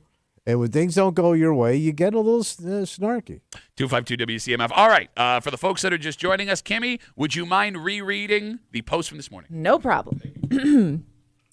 I don't care who you are or what your issues are. It doesn't cost anything to be polite. When did manners become a thing of the past? I'm sure this post will upset some people, but please hear the full story before you judge. My husband and I were heading out to dinner at blank when we saw a man in a motorized wheelchair stuck on the curb that leads up to the ramp to get inside. Of course, being the gentleman that my husband is, he immediately ran over to help push him up the ramp. Everyone else passing by was just ignoring him. Maybe they knew something we didn't because we learned our lesson in that moment. The man got angry, then proceeded to cuss out my husband. He began ranting about how he didn't ask for his help and that he could do it on his own. Then, when we opened the door to the restaurant for him, he didn't say a word. No thank you or acknowledgement of my husband's kindness. I also want to point out that he has a bad back, so I know it wasn't easy for him to push a grown person up a hill. Anyways, my point is, just because you're disabled doesn't give you an excuse to be rude to others trying to help. Next time, say no thank you and we'll move on. Why would you not simply ask him, hey, can I help you out? Or just leave him alone. Well, I mean- if you have a bad back, or to your point, yes, can I help you? If you wanted, yeah, hey, man, do you need a hand? No? Great. Have a good rest of the night. Fair question. What's It's a that? fair question. Yeah, right? I mean, Yeah. that seems the easiest way to do it. 252 WCMF. Tommy is in Penfield. I am in Victor. Jay is in Irondequoit. Pete is in Webster. Ben is in Canandaigua. Caleb took the first West Side town in Gates, which is a good strategy move. Although Daniel writes us on Instagram and says, name a ramp in Gates. Dumb! There ain't no ramps in Gates? Wait, there ain't no ramps in Gates? There ain't no ramps in Gates. There ain't no ramps in Gates. They gotta have ramps. No, to Daniel's point, they took out the skate park too. No ramps. I can't think of a ramped area in Gates. I thought, ramps like- everywhere. Yeah, Flat but they had to be handicap accessible. No, if you were to everything's on the ground, flat land. Wait a minute, we were at Agatina. Yeah. They got a ramp. I don't remember a ramp in Agatina's. Yeah, No. it's right in there. It's right on the side of the entrance there. Uh, I remember never- walking up it with Bob, our boss. Wait, you had to use a ramp? Yeah, he had to help me. Help me. Yeah, he was pushing me from behind. I go, get off of me. No, I get that there's plenty of guys that are pushing you from behind, but let's leave your social life out of this. 252 WCMF. Barber, where are they whining, buddy? I'm going to go with Henny on the Jeff. Go with Henrietta. Well, a lot of businesses out that way. He's got to have a. more restaurants there than any of the other places. Plus, the guy was probably in a bad mood because the rest of the handicap spots were taken, or you couldn't get that preferred paid upfront parking. I'm going to say this, man. I know Henrietta's a hilly spot. I live on a hilly spot. And it's got to be slammer ramps. Where all of the like retail is. Yeah. It's all flat. It's like a basin, buddy. Yeah, but you still need a little ramp to get in. You don't think they have ramps? I'm trying to think. I think every commercial business has to have a No, ramp. yeah, I mean, if you have to go up to get into it, Yeah. if it's flat on the ground, you Well, don't you'd need have a to be ramp. all right. Stupid. How do you not know how ramps work? I know they get ramps you up work. You go above. You up. Up. Barber. Some of those places are built a little bit higher than that. She didn't say how long or what the grade of the ramp. Now we're was. talking It could ramp be very grade. low. See what you did, stupid. Barber, thanks for the call. 252 WCMF 252-9263. Let's talk to Alex. Alex, where are they whining? I'm gonna go with Greece. Why Greece? I haven't really guessed Greece a lot, and I don't know, shot in the dark. I want to get up on the board this week. so- Oh, she wants on the board. But that's a good pick because it's a Yeah. big town. Okay. You got a lot of older people out that way, diabetic. What? Got a lot of Older diabetics or older and diabetics? You got a lot of old diabetics in Greece. There are old folks with diabetes in every town. I know, but they have the highest concentration. There's rude people and ramps literally everywhere. They rude ramping. They rude ramping. They're not checking their sugar, and they ate themselves handicapped. I'm telling Alex, I don't think it's West Side. Again, West Side folks. That's a good pick. Okay, so why didn't you? Oh, wait, I'm sorry. What'd you say? I said, See now I know I lost because Tommy's agreeing with me. There you go. See, you ruined Alex's day. I said it's a good pick. I can say it's a good pick, Ken. Kimmy, he said it's a good pick. Is that sounds to me like That's a conflict? That's just a compliment. You didn't say you wouldn't take that pick, would you? No, God, touch it. Disgusting. I think you can Damn it, you should've let him compliment disqualify himself. You can compliment a pick, but you can't say that's a winner or I should have taken that. I did not say that. I just said the highest concentration of diabetics is in Greece. Alex, we got you for Greece. Thank you for the call. 252 WCMF 252-9263. Let's talk. Do we got 2 marks? Yeah. Do we wait? How is this our? Will we have 4 marks? No, the other one was Mike. Mike's. I'm sorry. Okay, Mark 1. Where they whining, buddy? Let's go with Fairport. Why Fairport? Oh, because they got that cannery area. There's a lot of ramps in there. Big ramp area. Yeah, they call it the ramp district. They're doing the X Games there next year. All right, so that's it? Just on account of the ramps, Mark? Well, then their parking lot's pretty big. Got some good curbs. The people there tend to be nice. So I'm going with Fairport. Got some good curves. A lot of places to get stuck. And good people. Mark 1, thanks for the call. Wait, if they're good people, why would this? He said it, man. These are good people. 252 WCMF. Let's see if Mark 2's any better. Hey, Mark 2, where are they whining? I say Webster. Why? What? Say that again? Webster. Ah, you've been disqualified, Mark. I turned my damn radio on. I missed it. Okay, well, look, Mark, don't blame me, Mark 2, for you not enjoying the brilliant content that we bring you on a daily basis. I know. I listened all but 1 minute. You missed it, Mark. You missed Ice You Bowl. missed the mark. That's the first time I did that. Well, Mark 2, you've been DQ'd and you've brought great shame to your family, buddy. That's right. I haven't first time. Mark, thanks for the call. Mark 2 disqualified himself. It was still somehow better than Mark 1. Yes. All right. We got one more to go. All right. And again, this man had to wait because of his victory last week. I think he's out of picks. Oh, you think so? Yeah. I don't know. I mean, he's always got some good ideas. Yeah. He knows a lot about Rochester. Like, he's dropped some fun facts that we did not know, we were not aware of until we talked to him. It's true, but here's the thing. He also sometimes flies too close to the sun. Yes, like he he does. feels himself too much, and then all of a sudden he falls on his stupid face. He's coming off a win. 252 WCMF. Armand has got the last pick. Armand, where they winning? Would it hurt me to get a recap? Oh, Armand? Oh, Armand. You missed the recap? You bet on hold this whole time. No, I just need the last 3 towns. Oh, you want the last That's it. 3? Too effing Yeah. bad, bro. Where they whited? Oh man, I felt like I missed out, but I'm gonna go with Pittsburgh. Damn. Pittsburgh? Why Pittsburgh? It's a lot of old people there. That's it. And the way I think about it is, it can't be a small town because people are in and out, not paying attention to the people that actually live there. And they went out to dinner. What does that mean? Wait, oh, other people don't go out to dinner? But now, nicer areas, they go out to dinner. Well, What do no, they it's not even that. It's just that, like, it's a high traffic area, and most people, they got tunnel vision on what they got to do. Oh, man, obviously that person must have lived there in that town, and they felt some type of way about not helping the senior citizens. I mean, the guy did go out of his way to help. The old lady got pissed off. It wasn't appreciated. That's all snooty stuff. I mean, it sounded a lot like you too, Tommy. You deny help, you get mad when people try to help you. You want to throw the couch out instead of... Armand, we got you for Pittsburgh, buddy. Good luck. Thank you. All right. Yeah, when I hear we went out to eat, that's a more refined diner. So wait, so you think that other people don't go out to eat? They What do don't they wor- call it? They don't phrase it that way. What do they call it? Well, how would you say it when you go out? Going out to eat. No, you never say it like that. What do I say? You got You nothing. say something more grody. I love how people don't go out to eat in towns like Henrietta and Greece But you don't and say it Webster. like that. What else would you and- say? What Like do you you say, I grab something. Grab a No, bite? you grab and go. Yeah. Out to dinner sounds more refined. Like there's going to be a No, glass you of- said out to eat, not out to There's going to dinner. be a stem glass of wine, and there's going to be a couple there's going to be a seafood app. The post says heading out to dinner. Is that what your point is? Yeah. Heading out to You dinner. didn't even know what it said. Heading out to dinner. All right. Dressed up. You might even have on cologne. What the hell are you talking about? You're going out Just refined. rambling. You want to talk about rap grades too? Refined style. Refine, remix. All right. Tommy Yes. is in Penfield. I am in Victor. Jay is out in Irondequoit. Pete is in Webster. Ben is in Canandaigua. We gave Ben the 5th pick, and he picked Canandaigua. That's why he's been. Caleb is in the town of Gates. Barber is in the Henny. Yeah.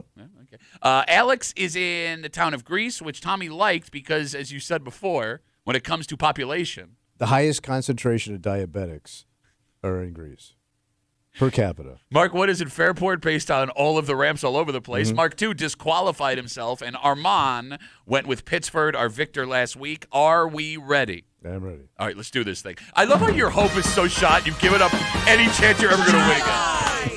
Come on. Pittsburgh! Victor! Uh-oh. Where? What do we got?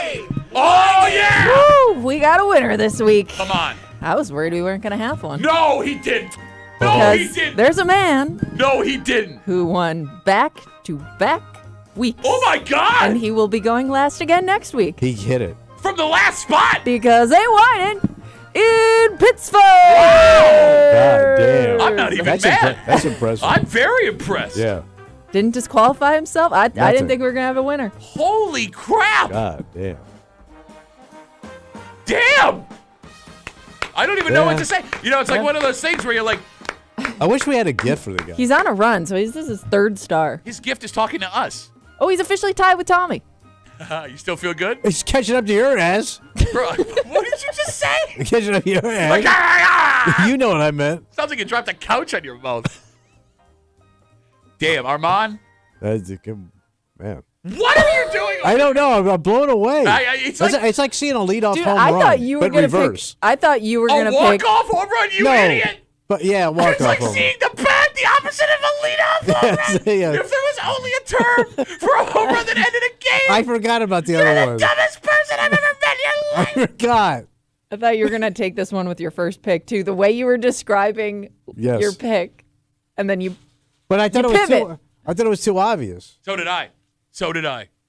You don't know. I'll tell you what this feels like. It's like when you're watching like a game against your favorite team, and like the opposing team makes an unbelievable play where you can't even be mad. Yeah. It was like, wow. Yeah, everybody claps. Yeah. Way to go, Armand. Back-to-back weeks. Did it from the last spot. He goes last again next week. There's no way he does it 3 weeks in a row. Yeah. So enjoy it today, buddy. All right, let's take a break. Right. We have some information on women. And you know when we find information on women, we need to share it with the rest Sure, of the sure. women will start to worry about this specific thing at this specific age, which means Oh yeah. what? It's not menopause, you idiot. No, but the looks. No, what? You said when they start getting old, they worry about their looks. I didn't say looks. You said looks. That's what I was guessing. Lead off looks. The end of looks. What do you call it? Walk off looks. Yeah, what you've had your whole life where they just walk off? Because her life changes at this age, gentlemen, your life does too. Oh, yeah. And we'll get into it next year in the break room. Let's see WCMF.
When you are in a relationship, what affects your partner affects you. Oh, yeah. Therefore, gentlemen, although this story is not aimed at us, it is 100% aimed at us Oh. because this is the age where stuff will stop getting fun. Yeah.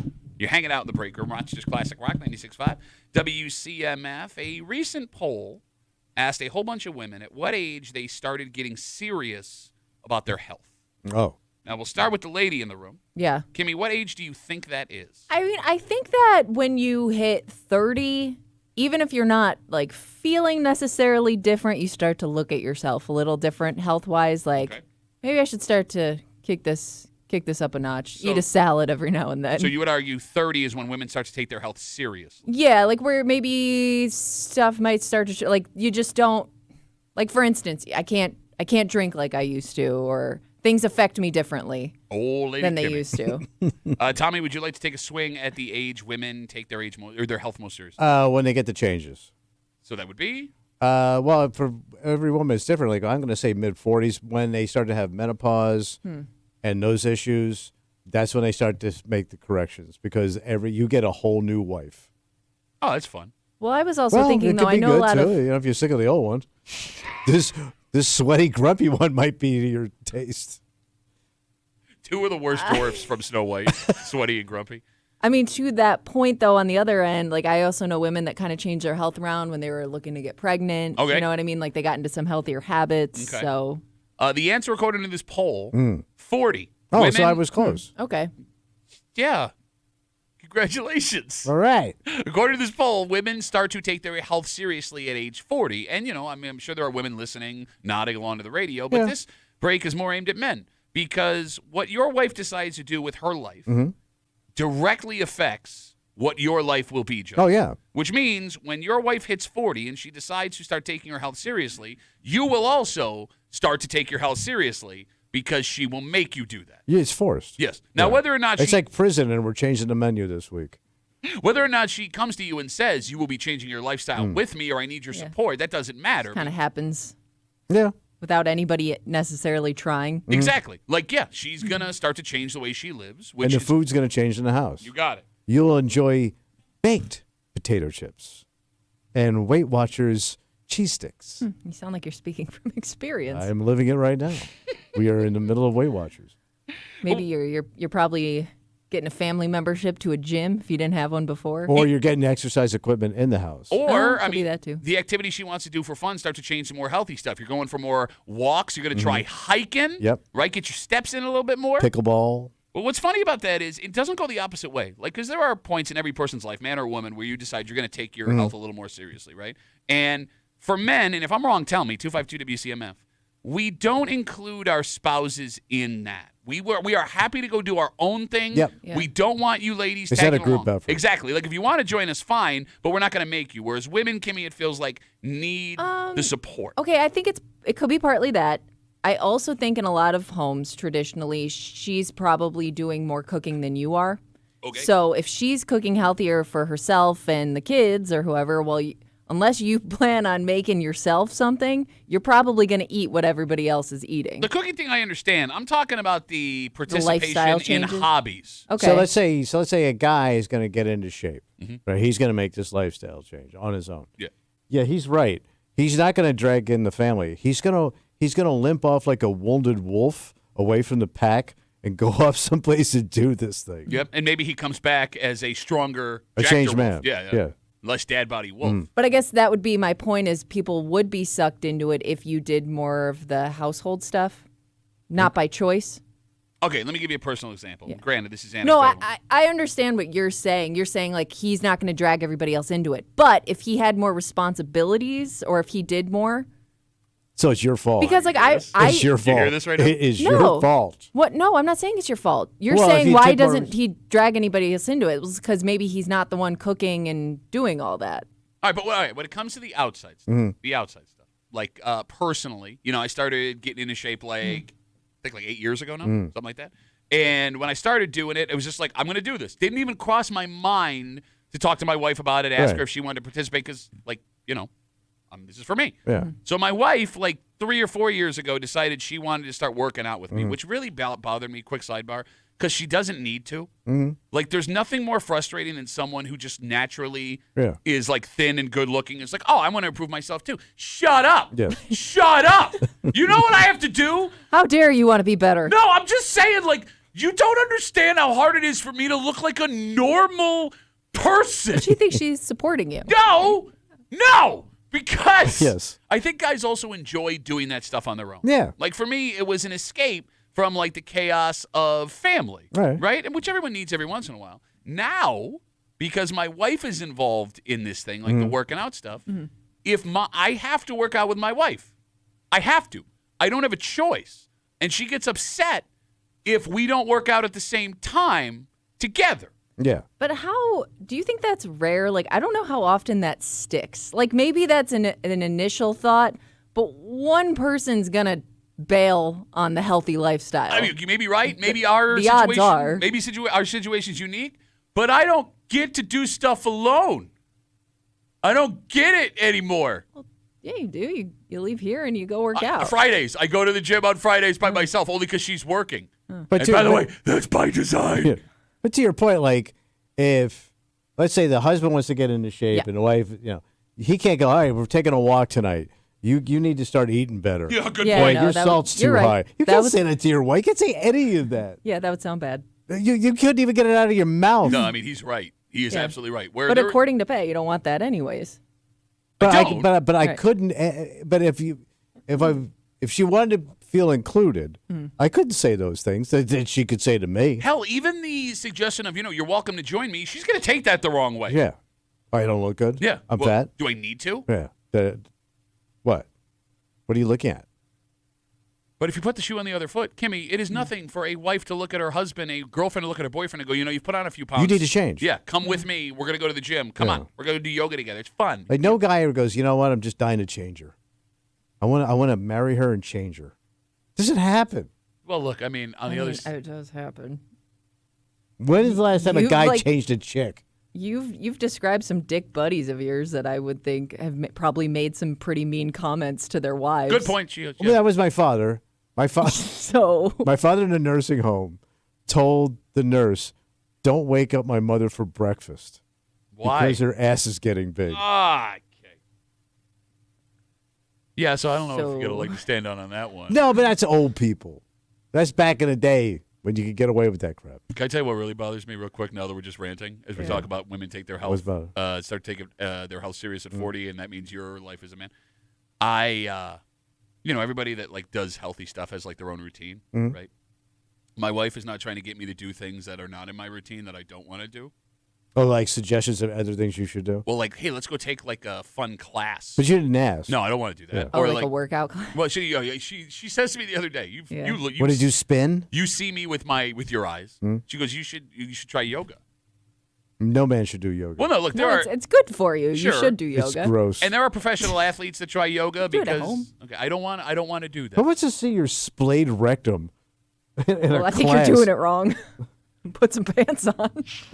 No, but you can almost see the goddamn rectum. No, you can't. Shut up. You right there. All right. You are not invited to any yoga classes in the greater Rochester No area. man wants to, Or anywhere. No woman wants to see a guy come into yoga class. Nobody's paying attention to you, man. Nobody. Some big, fat, sweaty, smelly guy. Hey, the hell did I do to you?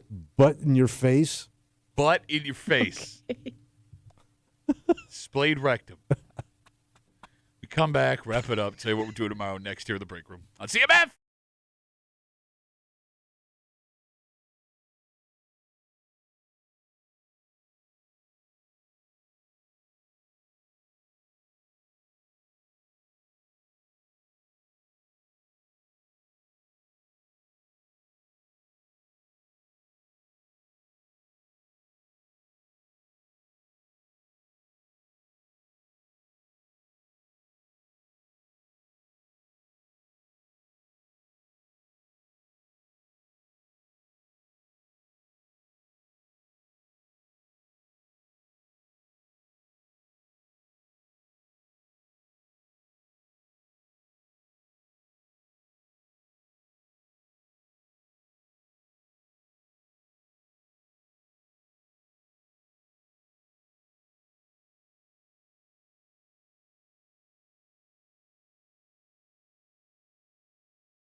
That's going to be Robberoo. Audio Tuesday Robberoo. For a Tuesday Break Room CMF that makes tomorrow Wednesday. You know what that means? A little hate. Yep, Hate Man of the Week coming at you real quick because we're super late. Yeah, sure. Was it 2 weeks ago we had the boiler in the room? Yeah, we find out we sit on top of.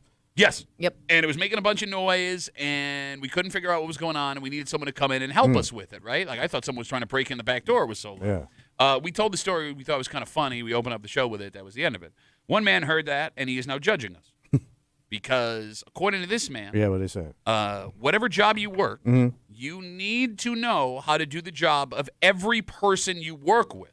So when situations show up like this, you can fix it. So you make yourself more valuable to the firm. Well, see, that's what he thinks he's saying. All right. But in reality, not only are you being an idiot, Yeah. you're being a sucker. Oh, yeah, you are. And we'll get into that and a whole bunch more tomorrow here in the break room on CMF. For Kimmy, who could tell her husband he's fat with no repercussions at all. I would never say that. Okay, you say that until he gets fat. True. And he's working at that firehouse with all them sausage and peps. Become a pretty good chef. For Tommy Ulay, big fan of sausage. Love me some sausage. No pep. Yeah. He only gets pep when the sausage come out. My name's Pat Duffy. We'll see you tomorrow morning in the break room, 6 a.m. on 96.5 WCMF.